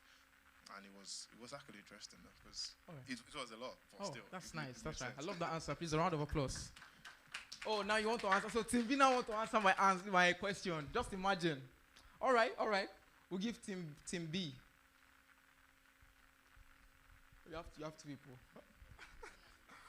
Yeah, good afternoon. Good afternoon. Yeah, there was a time that I wanted to do my final professional exam on my career. So I mixed the class with my tutor, and I've already booked the date for the exam. So, and I've already mixed the last class that will take me to the exam. So I just have to go to ChatGPT to give me the likely question I'm going to face at the final exam. And I streamlined it to my own profession and to the level that I'm doing particularly. And it gave me the question I'm expecting at the exam. And thank God I read my exam. And you passed the exam. Wow. And also, I've actually used the ChatGPT for my FC26. Oh, to play my games. yeah, gamer, that's good. So I think it's good. Yeah. You don't want to share your cheat codes. Don't worry, I'm getting you. All right. Did anybody notice anything from the answers? Anybody?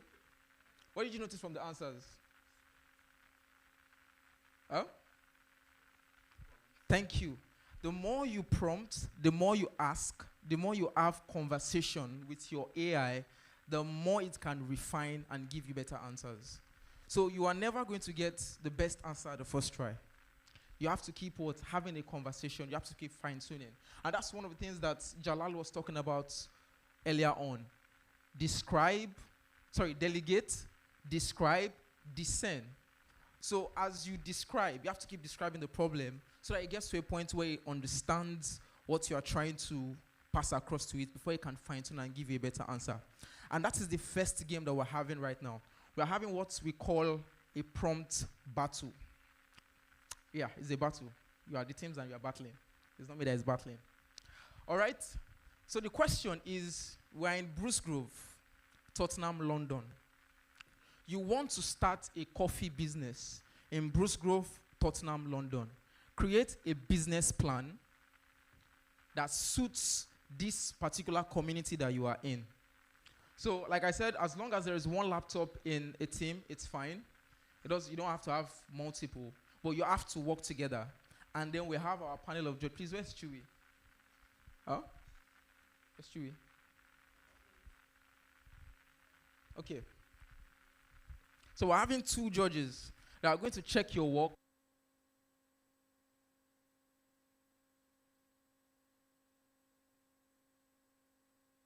That puts them in the lead for the actual competition.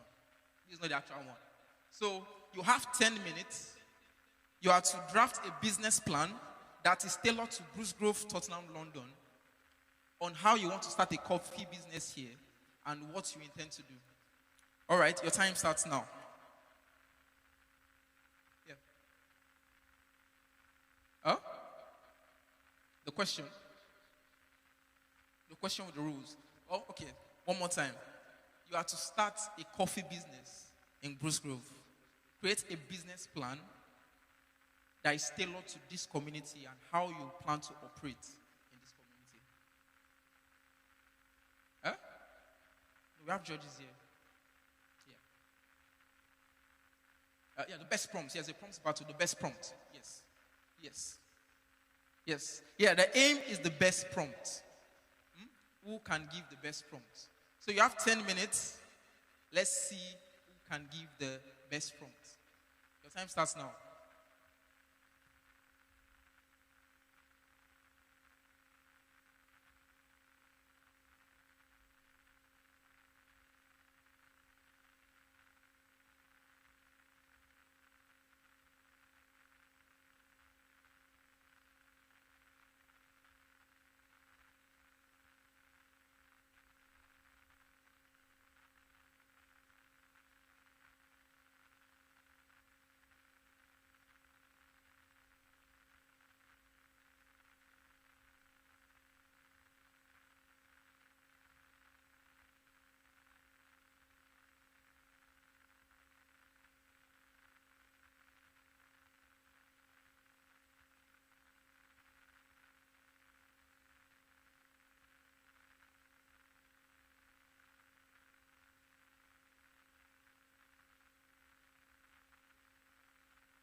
this is the key to a good prompt. I don't usually share this, but you know, you're giving them a cheat sheet. Yeah, I'm going to give you a little bit of a cheat sheet, right?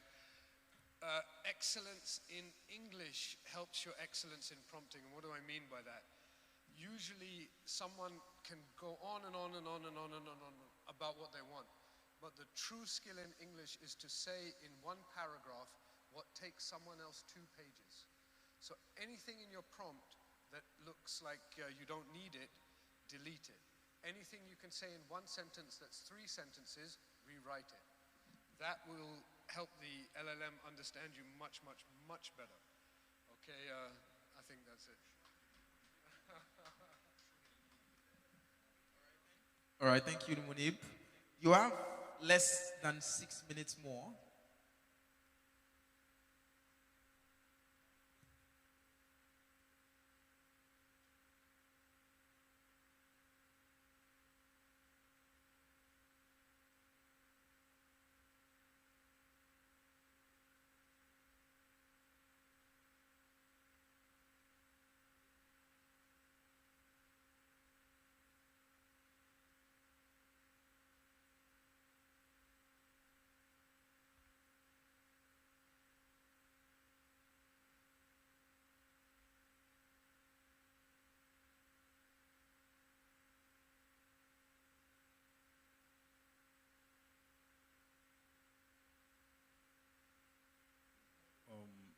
I just want to add to what he said earlier.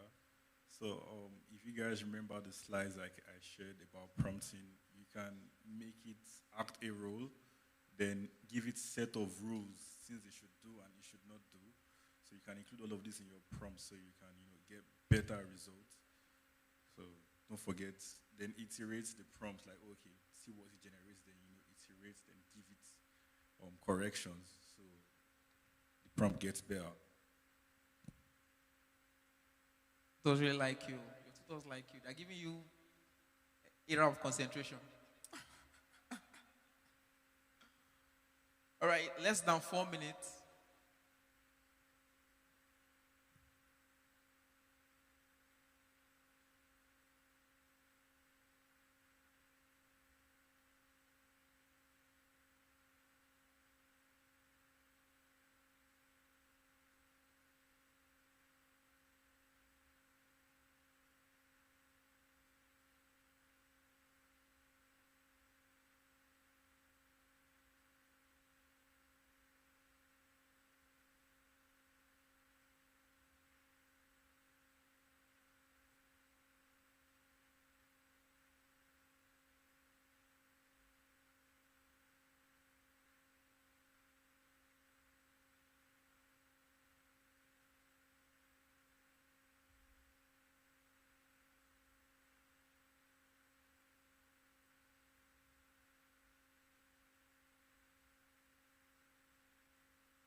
1 minute more.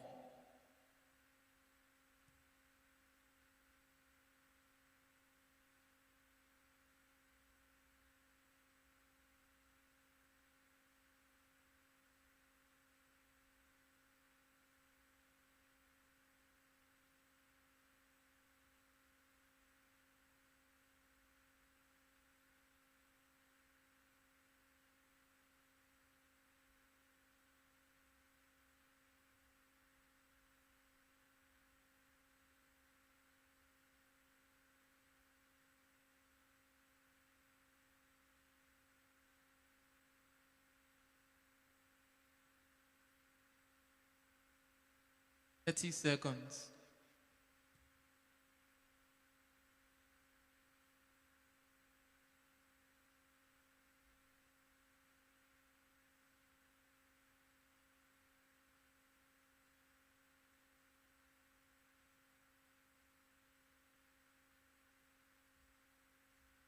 And your time is up.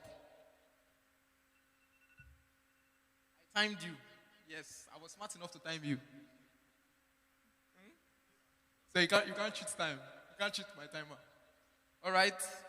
Everyone, please stop. Please stop.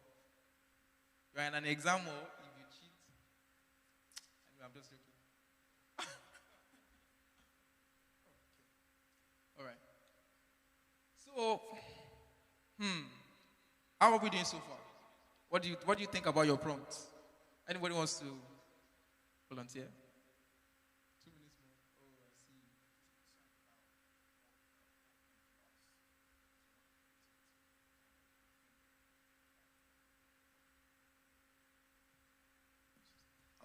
I want to be feeding in, based on what you said, all the ideas, but at the same time, I don't want to limit the agent on the actual ideas by over-directing it.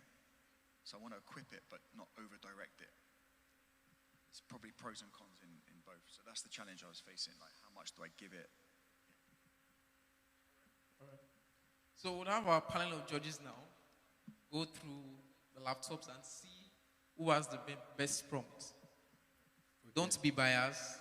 All right. Before we start, I just want to say you cannot out-prompt an AI. The best generator of prompts is the AI itself. So anytime you need to generate a prompt, ask the AI to generate the prompt for you. That is a very, very easy and sharp way to do stuff. So don't start doing it now. Yes. No. Don't start doing it now. So okay. So yes. The stuff is okay. Any AI agents can also generate a prompt, but you prompting the AI agent generate a prompt is also a skill. So it's not just about the AI agent generating a prompt. So you need to connect your AI agents to the world.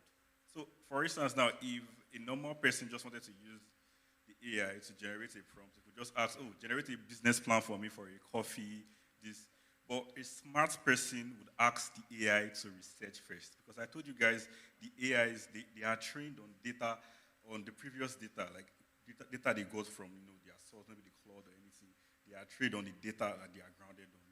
So you want your AI to escape that box and go to the world and see what it can get, not just what it is trained on. So you can tell it to go and search the web on how to create a business plan, then come back to me and tell me what you got from the web. Instead of you just telling it to create a business plan for me. So you are researching first, so the AI is learning from the research by that way, then implementing the knowledge it learned. So you can tell it what are the best practices for creating a business plan, then create a business plan for me for a coffee in this. That way now you get a better prompt than somebody just telling, create a business plan for me. So this is some of the tips you wouldn't get outside. It is easier for the AI. The AI can research faster and better than you are. So just put it to use and wherever you are doing, you get a better result. So do you have anything to say before we check the... Yeah, so the other thing is as well, you've got to use the roles, use the idea of roles as well, really important. If you're creating a coffee business, right, you're not going to be competing with like Costa Coffee or something like that. So you've got to be make sure that you're specific. So you say like a boutique, you are a boutique coffee shop owner, can you give me a list of success stories that have happened around the UK? What are the most famous, non-chain sort of coffee shops? And then it will give you all the information there. And then you can then start picking out from that information and saying, oh, this looks good. This kind of matches the business model as well. And then you start to expand on that as well. So the other thing as well, what I was saying before, like sitting typing as well, download Whisper, because you can do that in double, like OJ you gave 10 minutes, was it, roughly? Yeah, so like the 10 minutes you spend typing, like it expands your time, let's say, by 2 hours, because you're talking to it as well. And, this is just a prompting thing, but like, so, believe it or not, I have like 6 agents working for me at the same time. So I'll finish prompting one, and then I go to the next one, start prompting that, and then to the next one. So it's a full cycle. So basically, the first agent might be finishing as I'm finishing telling the 6th agent what to do and stuff. So, and the beauty is that you can do that. It's like having 6 people and me saying, okay, you're going to look at branding, you're going to look at inventory and stuff like that. You're going to look at the skill sets and get people in for the jobs and stuff like that. And so like, and everyone's like, right, off to work, off to work. And so like, it's really important to try and drive your AI agents in a way, and it's a difficult concept to grasp as well, because you're talking to an agent, not human. So agents have like certain speed skills that humans don't, but humans still have that creative element. So you are the creative director of that. So direct it, orchestrate it. So you've got to, and it's like, it is, if you want a visual, it's literally an orchestrator, and it's like, okay, the wind, now the drums play, kind of thing. And it's like you're constantly orchestrating the whole thing as well, and it makes the flow so much better as well in terms of what you're producing as well. The beauty is software that it's an exe file. So basically in anything. So like even if you're writing a Word document, you just click where you want to type. You just hold down the buttons, start chatting to it, and then you release. And it will just fill it out. So you can use it in Word, you can use it in search engines, you can use it in Claude, you can use it in Cursor, you can use it in loads of things. So yeah. So like I said, it's really Whisper, and the free side of it is actually quite generous, which is why I have 8 accounts. Because rather than pay for it, I just have 8 accounts, and I just switch from one to the other. So, yeah, please don't. Thank you, our wonderful tutors. One thing I also wanted to really emphasize on that the aim of this game is that 80% of the time, what you are going to be doing is prompting. Yeah. So as you are seeing the results, whatever product you are building, whatever it is you're using to do, the better your prompt, or the more refined and accurate your prompt is, the better the results that you get. So that is why today we are going to emphasize a lot on how to make you prompt. Because once you can prompt better, you can get better results and you can be more efficient.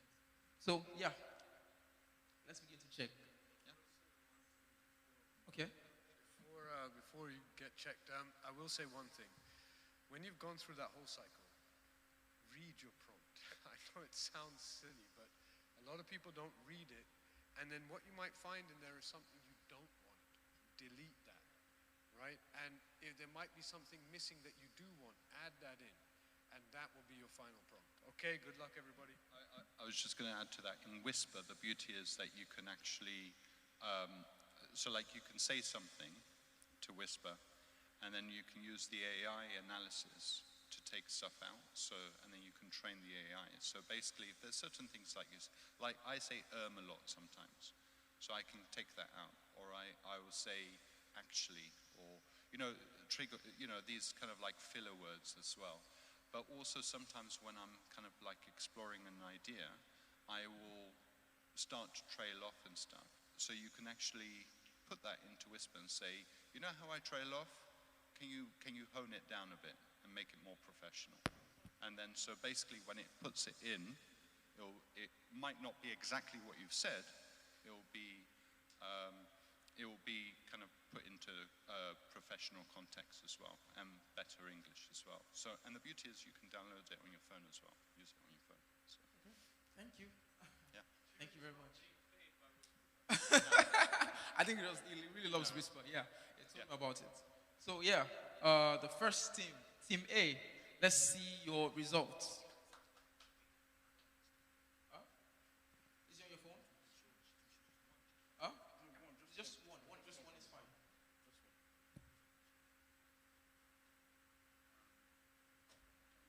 Read out the prompt.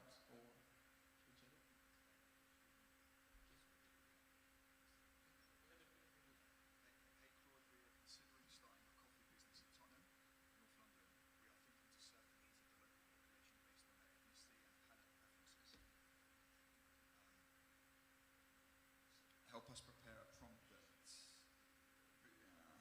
a prompt that considers the market analysis and understand the need before we ask you to create a business plan.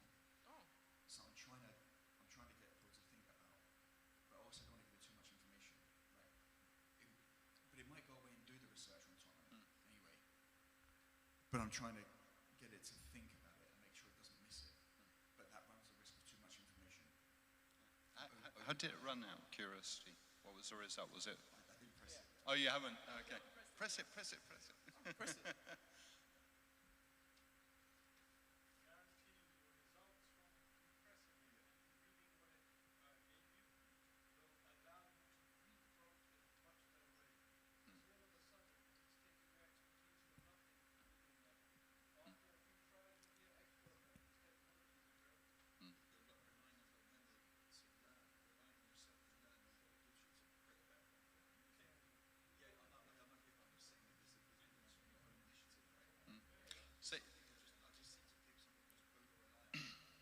Okay, while we're waiting for the results, can we check Team B?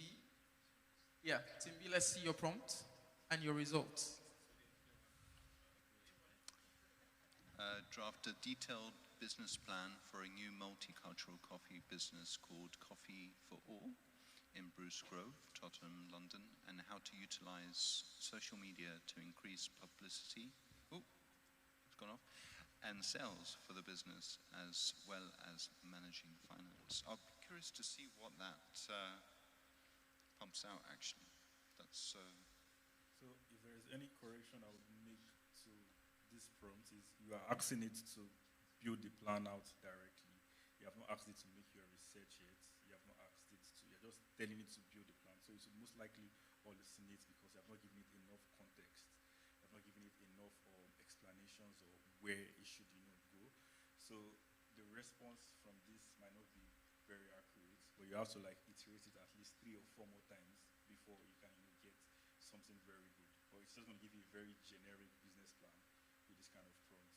So like Chewy said, you can spin up multiple agents, even in Cloud. You can ask it, create around a research agent, a reviewer agent, a financial agent, instead of financial agent, then it works in parallel, like telling it to do everything at the same time. Then at the end of the day, it should debate each other and see if there is anything that they left out or is inaccurate or is not correct. Then they would literally argue with themselves out, and then they'll give you a better response. So that way, just ask it to give you a better prompt, like than telling you to do it yourself, like telling you to do it yourself. Do you have anything to add? Yeah, if you're out of credits, just use Google Studio AI as well. Like Gemini 2.5 is actually quite powerful as well. Or what's the other one that you can has loads of credits still? Like that, if you yeah, that's free as well.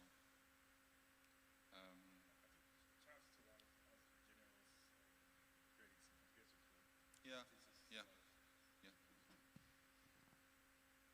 Thank you. Team C, let us see your prompt. Quickly, quickly. We don't have much time. Oh yeah, you can. Should I read it out? Yeah.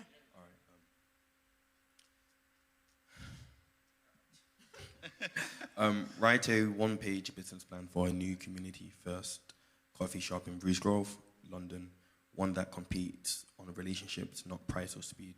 Cover the business model, target customers, USB, products, daily operations, staff and customer experience, community role, resident/local businesses, etc., charities, and success metrics.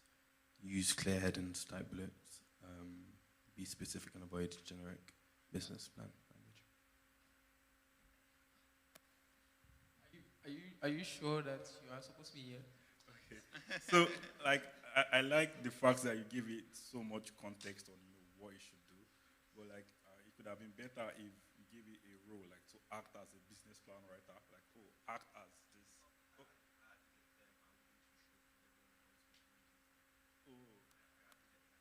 Okay, that's. Oh, okay. Cool. So that's part of the prompts too, but that's cool if you added it. Telling you, Team C. I've got my eye on you. So, because he added rules, like what I like, he added the rules on what to do and what not to do, and that is how you get good results from AI, because that's what I was preaching earlier. So that.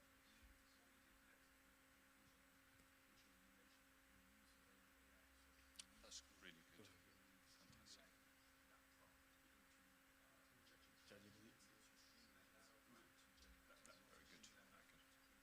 Very good. Yeah. Fantastic. That's really cool. Very Smart. clever. Yeah, good. So Team D, your prompt. Who wants to read it out?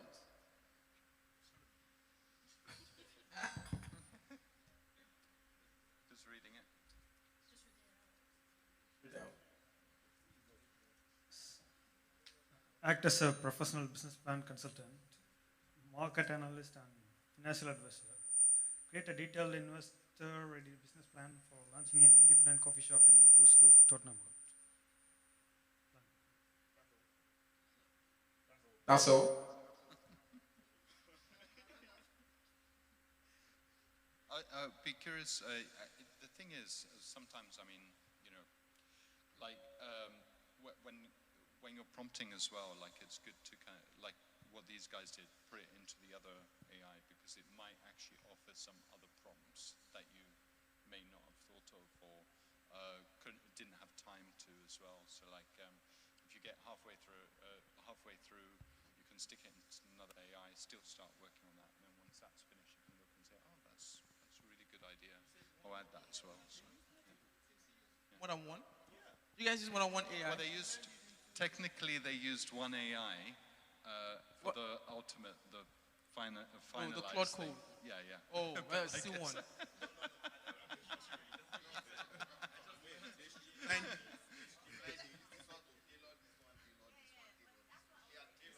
Still Claude. What's your problem? No, they use Claude. They use Claude. Claude, yeah? Use chat. Disqualified.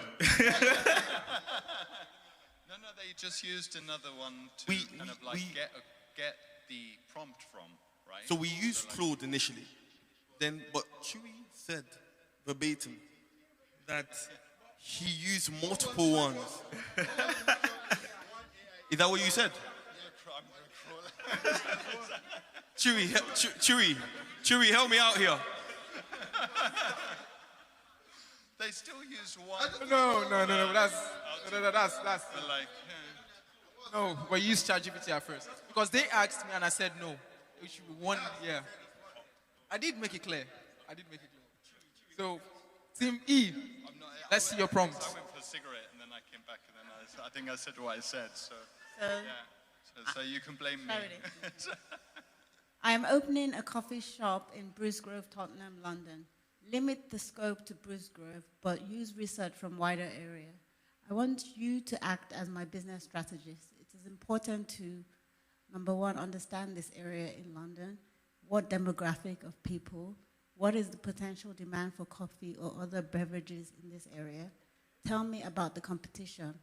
What are the top business niches and who are their clientele? It is currently summertime in London. What drinks can you offer to drive demand? What other services can you provide, e.g. meetings, co-working? Use the use the research on the demographic and needs of the people in this area to work this out. You don't need AI for that. I'm telling you. That's a really, really well thought out prompt as well. I particularly like the way you saved the best for the last. See, that's all incredibly useful information. So what I'm looking at the moment is basically just the AI kind of like mapping out everything as well in terms of like all those questions as well, and then offering advice on all those aspects as well. So really good prompt. I really like that. That's really well thought out. Yeah. Okay. I want to ask, how did you generate this prompt? So like you type all of that from your head.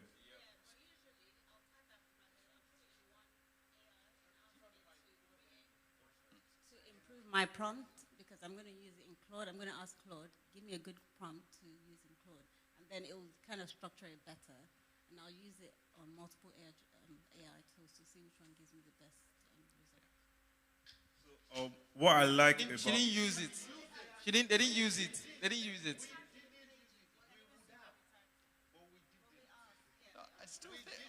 I'm still with these guys. All right, thank you, everyone. I'm still thank you. Let's have our judges back in front. All right, well done. Yes. Pause for yourselves, please. Victor. Clap for yourself. Clap for yourself. You all did a wonderful job. Clap for yourselves. Clap for yourself. That was beautiful. Huh? Huh? You want what? It's fine. Okay. All right. So the best prompt. Please think about it. Deliberate. You know, if you want to talk to each other, you don't need to. Yeah. No. 2 minutes. Just 1 minute to deliberate. All of you did a very great job from Team A to Team E. No, like you added roles. Because at least in three different cases, I saw you people including researching, like asking the agent to actually research what it does before just telling it what to do. So those are the features of good prompting, because once the AI researches first, it gives it more context. The context you can't provide it goes out there and fetch the context, because it is better at getting context than even the human. So I saw some very, very, very good prompts, but I'll just discuss with him first. I just wanted to add as well, I thought, the prompts is really interesting as well, because I think it makes you think as well about what a business plan is as well, and how to execute that. And I think that's something that you really need to think about as well, is the execution side of things, which I think that team over there grasped that really well as well. So yeah, but just wait. But I announced the winner yet. I'm just saying, I liked it. I also liked what you guys did, which was basically using other portals to kind of like analyze the prompt and then to bring it back into one AI to then generate as well. But I thought you guys as well, and actually both of you were very similar as well in terms of the research side as well. So very good. So do you want to talk a bit? We have 1 minute. No, before your question, Victor.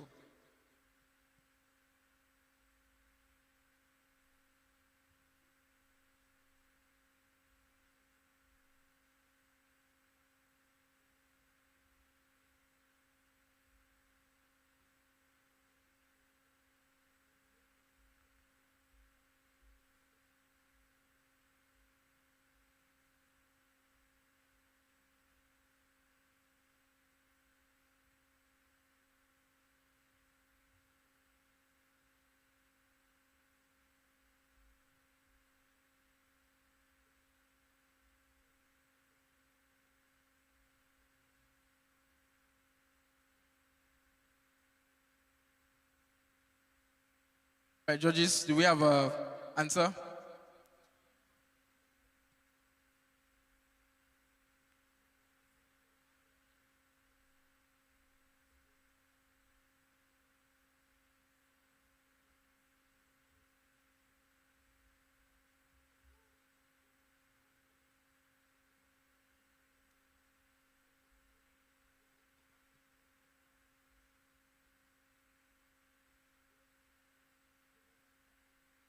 Sorry, is there a problem? Oh, you want to see the results? Okay. No, you know, for all of them? Just for. Okay.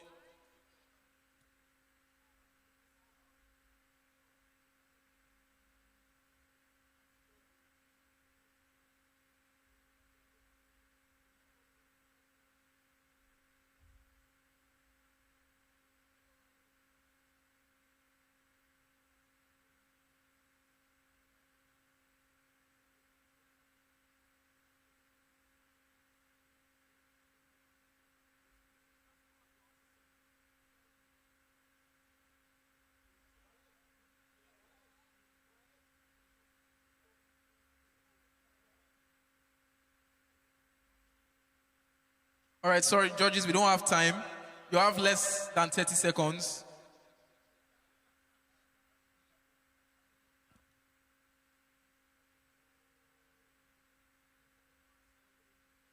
Yeah. So, I'd like to announce the winner. Hello. Thank you. All right. What's up? So, what is the final verdict? He's got a question. So, Victor's question is that after you give your answer, he wants to know the marking scheme. Like, what did you judge the rubric, yeah. So the what? The rubric for Victor. Yeah.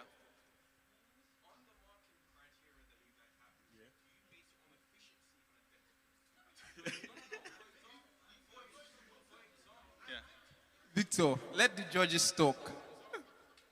Let the judges talk.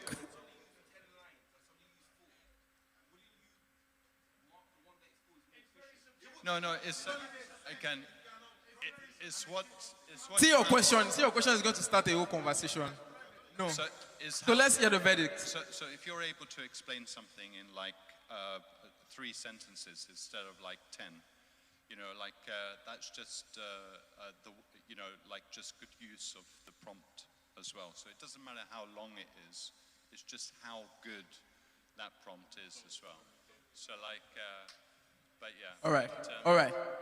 Yeah. So what's the final verdict? Yeah. So I think we've decided as well, and I think it was kind of obvious as well at the beginning. But like the team over there, Team E. Clap for Team E. So the reason why it's Team E is they add a research component into their prompt. They added a role-based prompt because they told the AI to act as a business plan advisor and all of that. Then they add a set of rules on things the AI should do and things the AI should not do. So those 3 features just gives your prompt the superpowers and it goes to the web and become better. So that is how you can that's make your a prompt really good way to put it as well, the superpower as well, because I don't think you need an AI prompt. I think you should start business straight away. Not gonna lie, like I think you're already there with the type of questions you are asking. You're already there. So. Thank you so much, judges. Thank you. Sorry, we're running out of time. Sorry. Thank you very much. So we're going on a break now, but before we go, like I said, the main thing is the better you're prompting, the better the results. And as you have learned today now, you are almost halfway there. You've learned 50% of what it already takes to not just use AI, but have fluency. The aim is AI fluency, to get to a point where you are able to use it and delegate and describe and everything that you have heard today. So after we come back from the break, I think Jalal will continue, and then the final quiz before you go home, we drop. And that's one now, there is an actual reward. And Team E is already ahead. They have a few points ahead. They have 5 points ahead. Sorry, there's no runner-up. It's just one winner. No runner-up. So, but for the next one, there's going to be a runner-up. There's going to be a runner-up. So we're going to have, first place, second place, and third place. So, good luck. We have some refreshments at the back. Take a break. You need to stretch. If you need to sit down, and then we'll finish up. Thank you, everyone.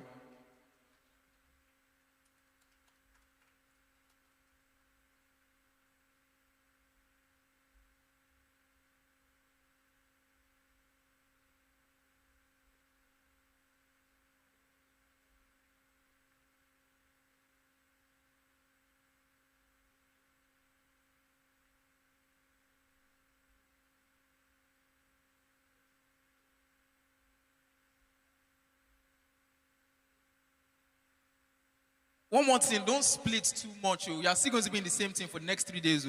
So know your team members very well.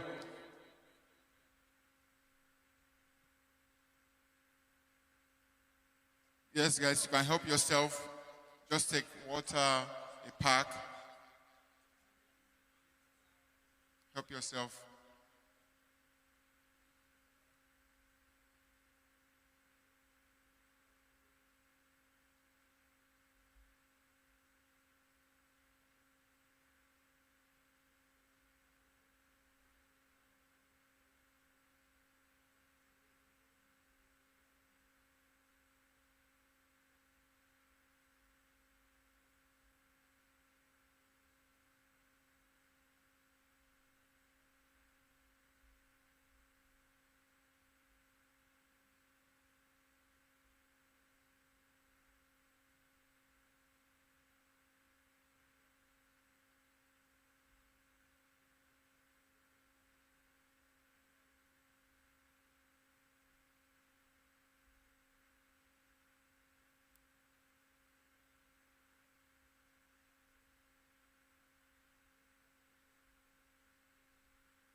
So guys, we have 5 minutes more and then we have to reconvene.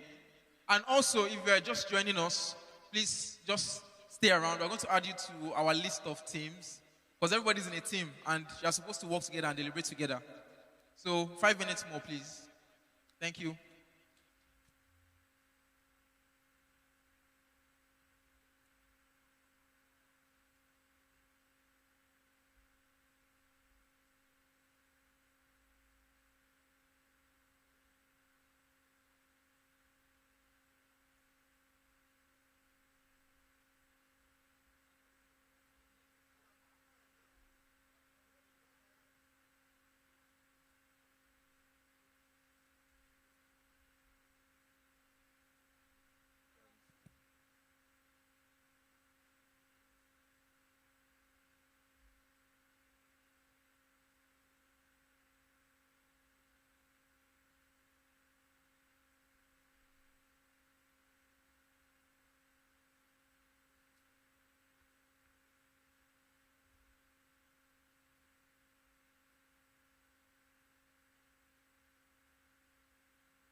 Two minutes more.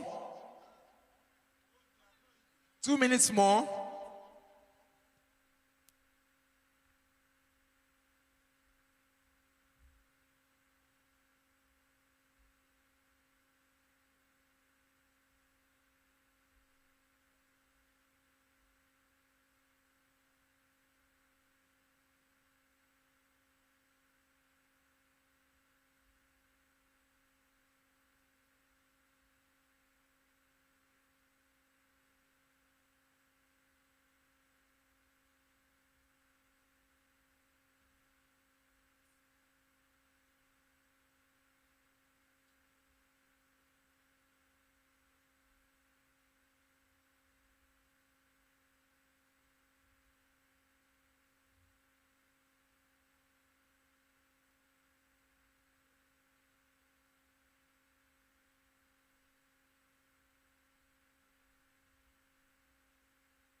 Ladies and gentlemen, boys and girls, you have 1 minute more.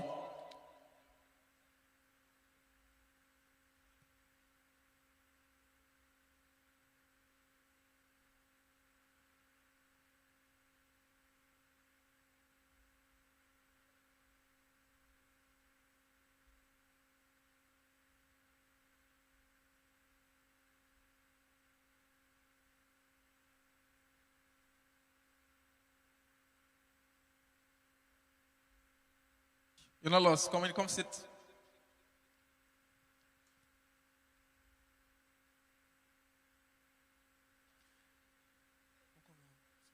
Ladies and gentlemen, boys and girls, your time is up. So please, everyone come to the front. To the front, please. So, please, to the front, to the front. Watch that back.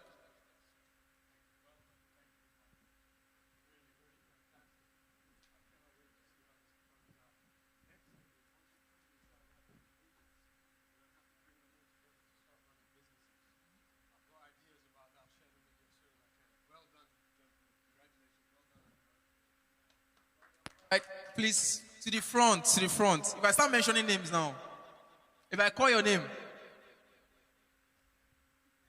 please come to the front. If you have to sit in your, John, I know she's your friend, but please, you have to come back to your team. Yes, please. So everyone sit back in your teams. We'll quickly go over something and then Jalal will start his next session. And this... the workbook, now would be a good time to scan again because we're going to use the workbook for this session because we're starting, we are going to start building actually because we have just 3 days and by day 3, you guys are coming here to pitch a product. So the building starts from today, but tomorrow is the major building block, but the foundation starts from today. So I need you guys to like open this workbook and go to the day 1 workbook. The link leads to the workbook for day 1. All right, before we start, sorry, Jalal, I need you for 1 minute or 2 minutes. So if you have not been placed in a group, raise your hands. Let your hands go up, up, up, up, up. Thank you, thank you, thank you. If you've not been placed in a group, why is your hand up? So if you have not been placed in a group, your hands up. All right, so where's my second mic? My co-leash. Right here. Thank you. So I want you to help me type their names into the existing list. Like the ones, the teams we've created. Take the new names and then just add them to the teams. Yeah, the new people. Raise your hands. So let me pass the mic to them. I think that team is short of 1 person first. So yeah. And that's the winning team actually.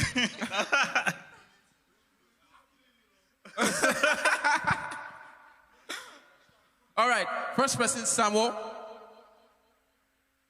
Yeah, Samuel.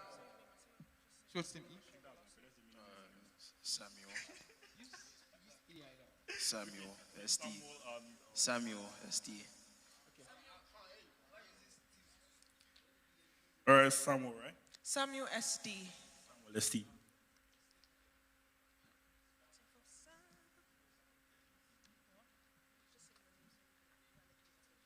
Samuel, next person. Efosa. Next person, Efosa. All right, next. Daniel. Next is Daniel what? We already have more than 1 Daniel. Adiolu. Daniel A. Okay, Daniel A. All right. All right. Your name? Dunsin A. Dunsin A. Yeah. That's 1 more person. Miss 1. I know 2 and 1, but it's still 1. Adela. All right, Adiola A. Dunsin A and Adiola A. All right, anybody else? That's it. That's it. Okay.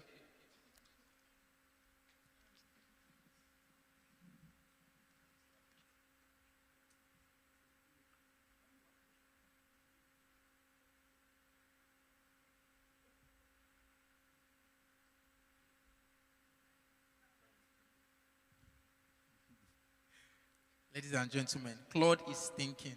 So for Group A, we now have Usman, Precious A, Ayo, Daniel, John, and Daniel A. So Daniel A, please move to team Group A. Yeah, team A. So Adiola A. Adiola A. You are joining Group B. So Adiola A is joining team B. Team B, okay? Samuel ST, you are joining Team C. Samuel ST, you're joining Team C. No, trust me, you're covered, you're good at it. So Efosa and Dunsi, okay, you are joining Team E. So Efosa and Dunsi is joining Team E. So Team E. So there's no addition for Team D, sadly. Oh, Team D is covered, they're good. We're chilling. All right. Without further ado, in another 30 minutes, Jalal is going to take us through what it actually means to build agents. So this part is very vital. Hello, please. Let's be one. So this part is very vital because this part is the part where you learn intricate details of how to turn imagination into a reality or into a product. So please pay attention and make sure that you follow. And like I said, there's a competition after. So whatever you learn from here, you're going to have to use it by force, by fire. Whether you have learned it or you did not learn it, is in your hands. Good luck. So, welcome back. I think you guys have eaten and taken enough breaks, so you should. Exactly. So, this is simply what your agents will be and what we expect you to build over the next 2 days. So, we expect you to build a solution, basically, but which has an AI or an agent embedded in it. So, we expect you to find a problem that can be automated or that can be solved using the help of AI, and then you're going to build the project ground up to the top. So it would have custom instructions, it would have a skill file, but you guys should not be scared. All of this would be broken down in detail on day 2 on how you can write a skill file. So a skill file is simply grounding your AI. It's teaching your AI how you want to do stuff, how we should do the stuff. So for prompts now, we taught you guys on how to create a prompt, going to research and having the prompt. If you want to create another project or create something differently, you go back again and copy the prompt manually and put it here and all. But a skill file is a set of prompts and a set of workflows on how you should do stuff. So instead of you having just a one-time thing, a skill file helps you do the stuff over and over again. So you could have a skill of creating a website, like simply a skill. So what is going to be in that skill file is a set of prompts on what you should do. So instead of if you want to build a website now, like with the way we've taught you on how to prompt, you would ask the website, okay, create a coffee shop, act as this, act as that, then you create the website, like you create a landing page. But with a skill now, you can build everything from the ground up to like the end in just one skill. So it will include, the designing components, the back end, the front end, the security aspects, the compliance, the legal part, everything can be. You can find everything in the skill file. And the cool stuff about this thing is you don't have to create the skill file yourself. There are so many open source resources out there, and GitHub is the #1 place to get tons of skill files. So you can just simply ask your AI agents, go to GitHub and get me the best skill files on, how to create a business plan even. You see somebody has created the guidelines and rails on how to, create a business plan. I also have one very skill file that I created. It's a video to skill file. So this is, like I said, sharpening iron with iron using the AI to create prompts. So what the skill file does is you give it a YouTube link. The AI goes and watches a YouTube. Then whatever it learns from that YouTube, it turns it into a skill, like a skill that can be executed. So let's say you're not good at Canva designs or you don't know how to create flyers now. Then you see a YouTube video teaching you how to create flyers with Canva. You can simply send your agents to that YouTube video. You should learn how the person is using the video, like how he's creating the flyers with Canva. Because probably in the video, the person will say, okay, go to canva.ai, create a template, create it. The AI would see all of that, internalize, like grasp what the video says, then turn it into a skill for you, then create whatever you want to create. So once the AI agent has learned from that, you can just tell it now, with what you've learned from this video now, help me create a flyer for a business, or create a flyer for, let's say, the church, and then it would create the flyer based on what you learned from that YouTube video. So that's a very good way to, not steal, but like get inspirations from people without actually doing it yourself. So you might not know how to design anything, but with that skill now, it can design it for you based on the way the person is designing. So this is one of the project I created where I said earlier. So I did this in under 3 weeks. It was, I don't know if you guys use X or Twitter. So this was a trending matter about migrations and, where's the best countries to go and all of that. So I was like, that's the pain point. So I'm trying to give you an example of why I created it. People were like, where's the best countries to migrate to and all of that. So I found out that, people want countries to migrate to. What can I do to solve this problem? So I spinned up an AI agent that advises them based on their CV and their background on the best countries to go to. So it gives them a result in a PDF form based on the input they gives it, and then it scans the best countries that would suit them. So based on their budgets and their backgrounds, and I just tagged it 3,000 naira for people to pay. And on the first day, without any marketing, we had over 60 people paying 3,000 naira just by solving a problem.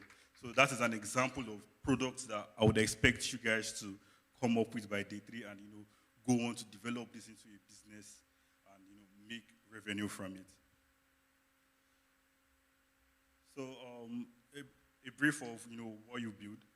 So like I said, the person, a specific person with a problem, like I just explained using Just Japa. So like you need to find a problem. You can always do this with your AI too.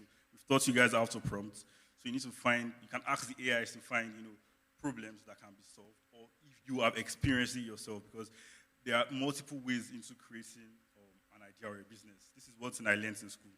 So my school fees did not waste. You can create an idea by stealing from somebody or from an hobby. So yeah, it's allowed. You can steal from someone, or if you have an hobby, or you find a problem that you genuinely are facing and you feel, you can solve it. So there are multiple ways to, generate this persona. So like I said, the pain points, find the exact pain points. What exactly is this problem and how can I solve this problem? So you will be doing this with your product. Your product must solve a problem, not just because you want to build something, but you're building a product because you want to solve a problem. But that is what people will pay for. Like the Just Chapter I just showed you now, there was zero marketing. We were able to grow the Instagram to about 1K followers in like a month, just because people were curious about migrations, legal migrations, and AI agents and all. So you need to find a pain point, because that's the easiest way to sell. Then a promise. So what your AI agents will do about it. So your AI agent has to solve the problem. Give them, okay, this is what our AI agent does. This is your pain. This is the pain point. Our AI agent does this and gives you the solution to your problem. And then you turn that solution into a product. So a product is what people pay for. So once you integrate the payment flows and all, and then you have a full-blown product. So this is what we'll be expecting from you guys by day 3. So yeah, thank you for an amazing day 1. And if you'd love to connect with me on LinkedIn, you can also scan that code. I occasionally drop advice and tips on how to use AI and AI agents. You could also follow me on X. I have multiple articles where I discuss about AI agents, workflows, and occasionally drop a skill file. So there is a particular skill file that I feel would help students here, because I saw around 3 people said they use the AI for their assignments and all. So it's an anti-slop AI writing skills. So I on a random weekend, I went to Wikipedia, different websites, and I found out I used the AI to figure out how are people spotting AI-generated text. Because Turnitin and all of that, how are they spotting this text? So it gave me, this is what, if the AI writes in parataxis, what we call parataxis is, not this, not that, but this. That's an example of a parataxis. Or it uses M dash, or it uses fixed scenario. So it has, I saw all of the problems that people use to spot an AI-generated text. Then I reverse engineered it and turned it into a skill file. So whenever the AI wants to write, look at these rules that I've created. Never write parataxis, never use M dash. So I turned it into a skill file, not a prompt. So a skill file means you can just simply tell the AI now, use this anti-slop AI skill to write me an email to my boss on this and that. So it will go to the skill, then it will see the rules in the skill, then apply that rules into your writing, and then to not generate the slop that every other person generates. I also created multiple skills on creating a website, a front end, and security, because when you're building with AI, the most things people overlook is the security aspect. I think I shared that with Chewy. The security skill file I shared to you the other day. So you can use the security skill file to review your product and all. Don't worry about it too. I'll share all of that with you guys. So thank you guys for coming to today's workshop, and I would love to see you guys tomorrow. So if you guys don't mind, I'd love a selfie with you guys. Is there a problem? So I can post it on my LinkedIn. Are you guys fine with that? All right.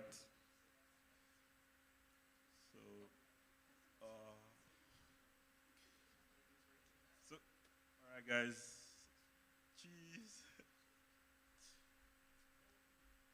Okay.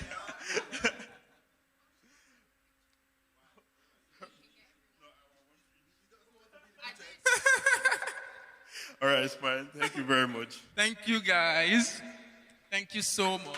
And thank you so much, Gala. That was...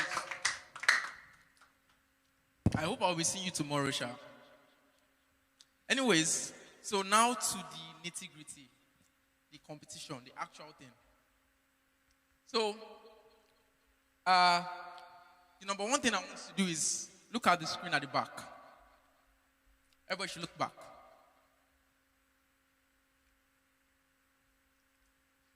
So that's the prize. I said the prize will be announced at the end of the workshop for today.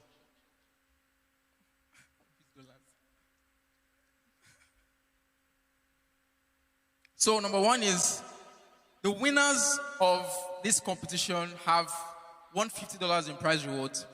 It's going to use to help you in building your AI agents for after the competition, for credits, because you're going to need more credits as you build. One thing that you're also going to learn as you're building agents is that you're going to need more and more credits to build.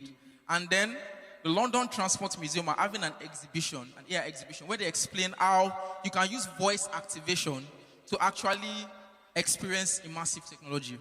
And the winners will be following me on that trip to the museum.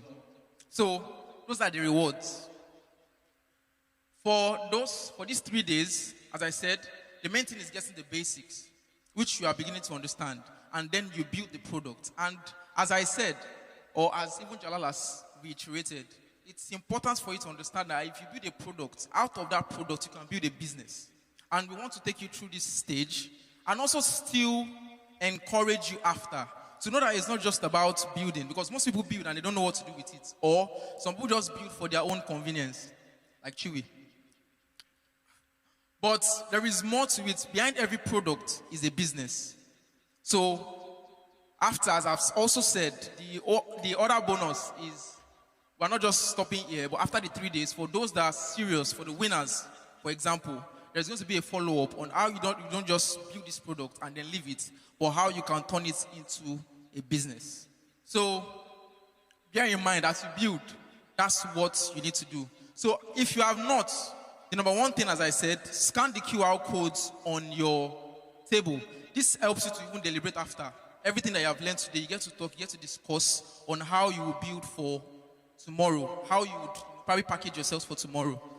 We already have Team E in the lead, and then we have their antagonist that is fighting behind them, Team C. So who else is going to catch up? So from tomorrow, you get into the nitty-gritty of what it takes to build an actual AI agent and how you get to market it. I mean, Jalal just said, he didn't want to tell you the numbers behind it, but let me cast him. In the first day that I released Just Jackpot, he did almost 2 million naira in revenue. I mean, convert that to pounds, that's like 1,000 pounds in the first day of building an agent. That is what is possible because he saw a problem, he provided a solution as a product, and he made money off it. He doesn't want to tell me the amount because he knows I will still cast him. But he has made, or he's still making money from that. It is that easy sometimes to sit down in front of your laptop and make the most. I'm not going to tell you my own. My own is secret. But, yes, but it is possible. So bear this in mind. And like I said, I will urge you, if you said you don't want to come tomorrow, no problem. But I will urge you to come tomorrow because there is a lot installed. Have a good night, everyone. No, it's not for you that I want today. It's for the actual competition. So, yeah. The question, we're not done. So there's an assignment in the workbook where you guys can collaborate because, we have just 3 days and it's not enough time for us to build a product. So you guys have to, develop the idea tonight or, that's why the group chat is available. So in the workbook, I already gave you guys the prompts you can, just use to even get the ideas you want to work on. Just have an idea of, the problem you want to solve. Then from tomorrow, we start building. So we come in freshly with ideas, not trying to generate it on the spot because we have less than 3 hours for each session, so you can just do it tonight and tomorrow we continue from there. All right. I hope you have all scanned the workbook. Who hasn't scanned the workbook? Can you have it on just for one more time? For anyone that hasn't scanned.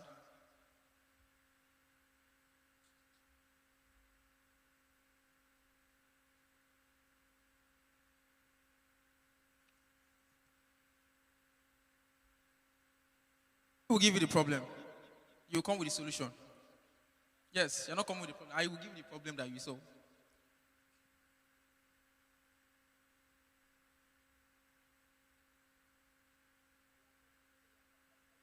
Confused there. Huh? But we're smart. We're smart too. Exactly. I know you people are thinking. You ask AI to give you the problem and then you just tell it, okay, solve the problem. You know, that's the funny thing. It's actually a prompt that I use for designing.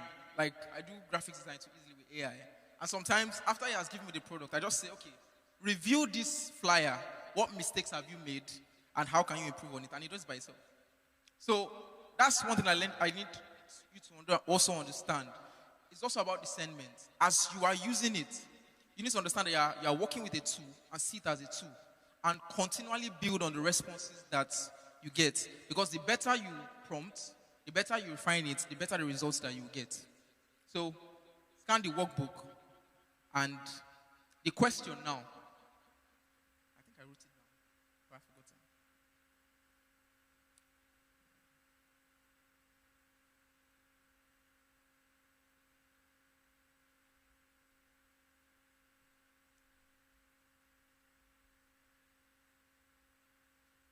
Okay.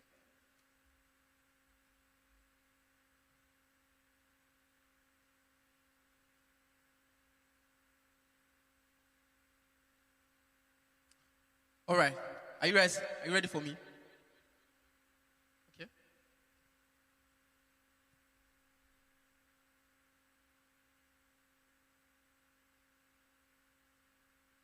All right. All right. Thank you. Is everybody ready? So you're actually still going to generate problems. I just didn't want it out to be too smart. But this is what you're going to do. We're looking at this community. This is your, how will I put it? This community, Bruce Grove, Tottenham, is your fine print. So what you're supposed to do now is, number one, review a problem that they have right now in Bruce Grove. Whether it's real life or whether it's a virtual problem. And then how you can use your AI agents to solve that problem. So you're coming tomorrow with the problem for this community. This is your area of concentration. For this community, the problem, virtually or in real life or on site, and then your agents must be able to solve that problem. So over the next 3 days, you're going to be building an agent that is specified to a problem that Bruce Grove is facing, or Tottenham is facing, and then whoever builds the best agent, or the people that build the best team that builds the best agent gets the reward. Yeah, you do it as a team. That's why you have the WhatsApp to still continue after here. And then you have the workbook too. Please make sure you scan the workbook. And I'll see you tomorrow. So before we go, our photographer wants us to have a picture to signify day one. And would have a wrap-up.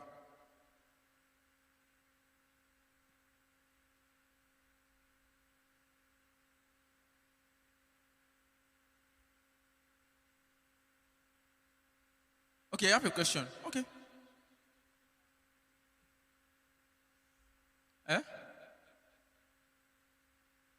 Okay.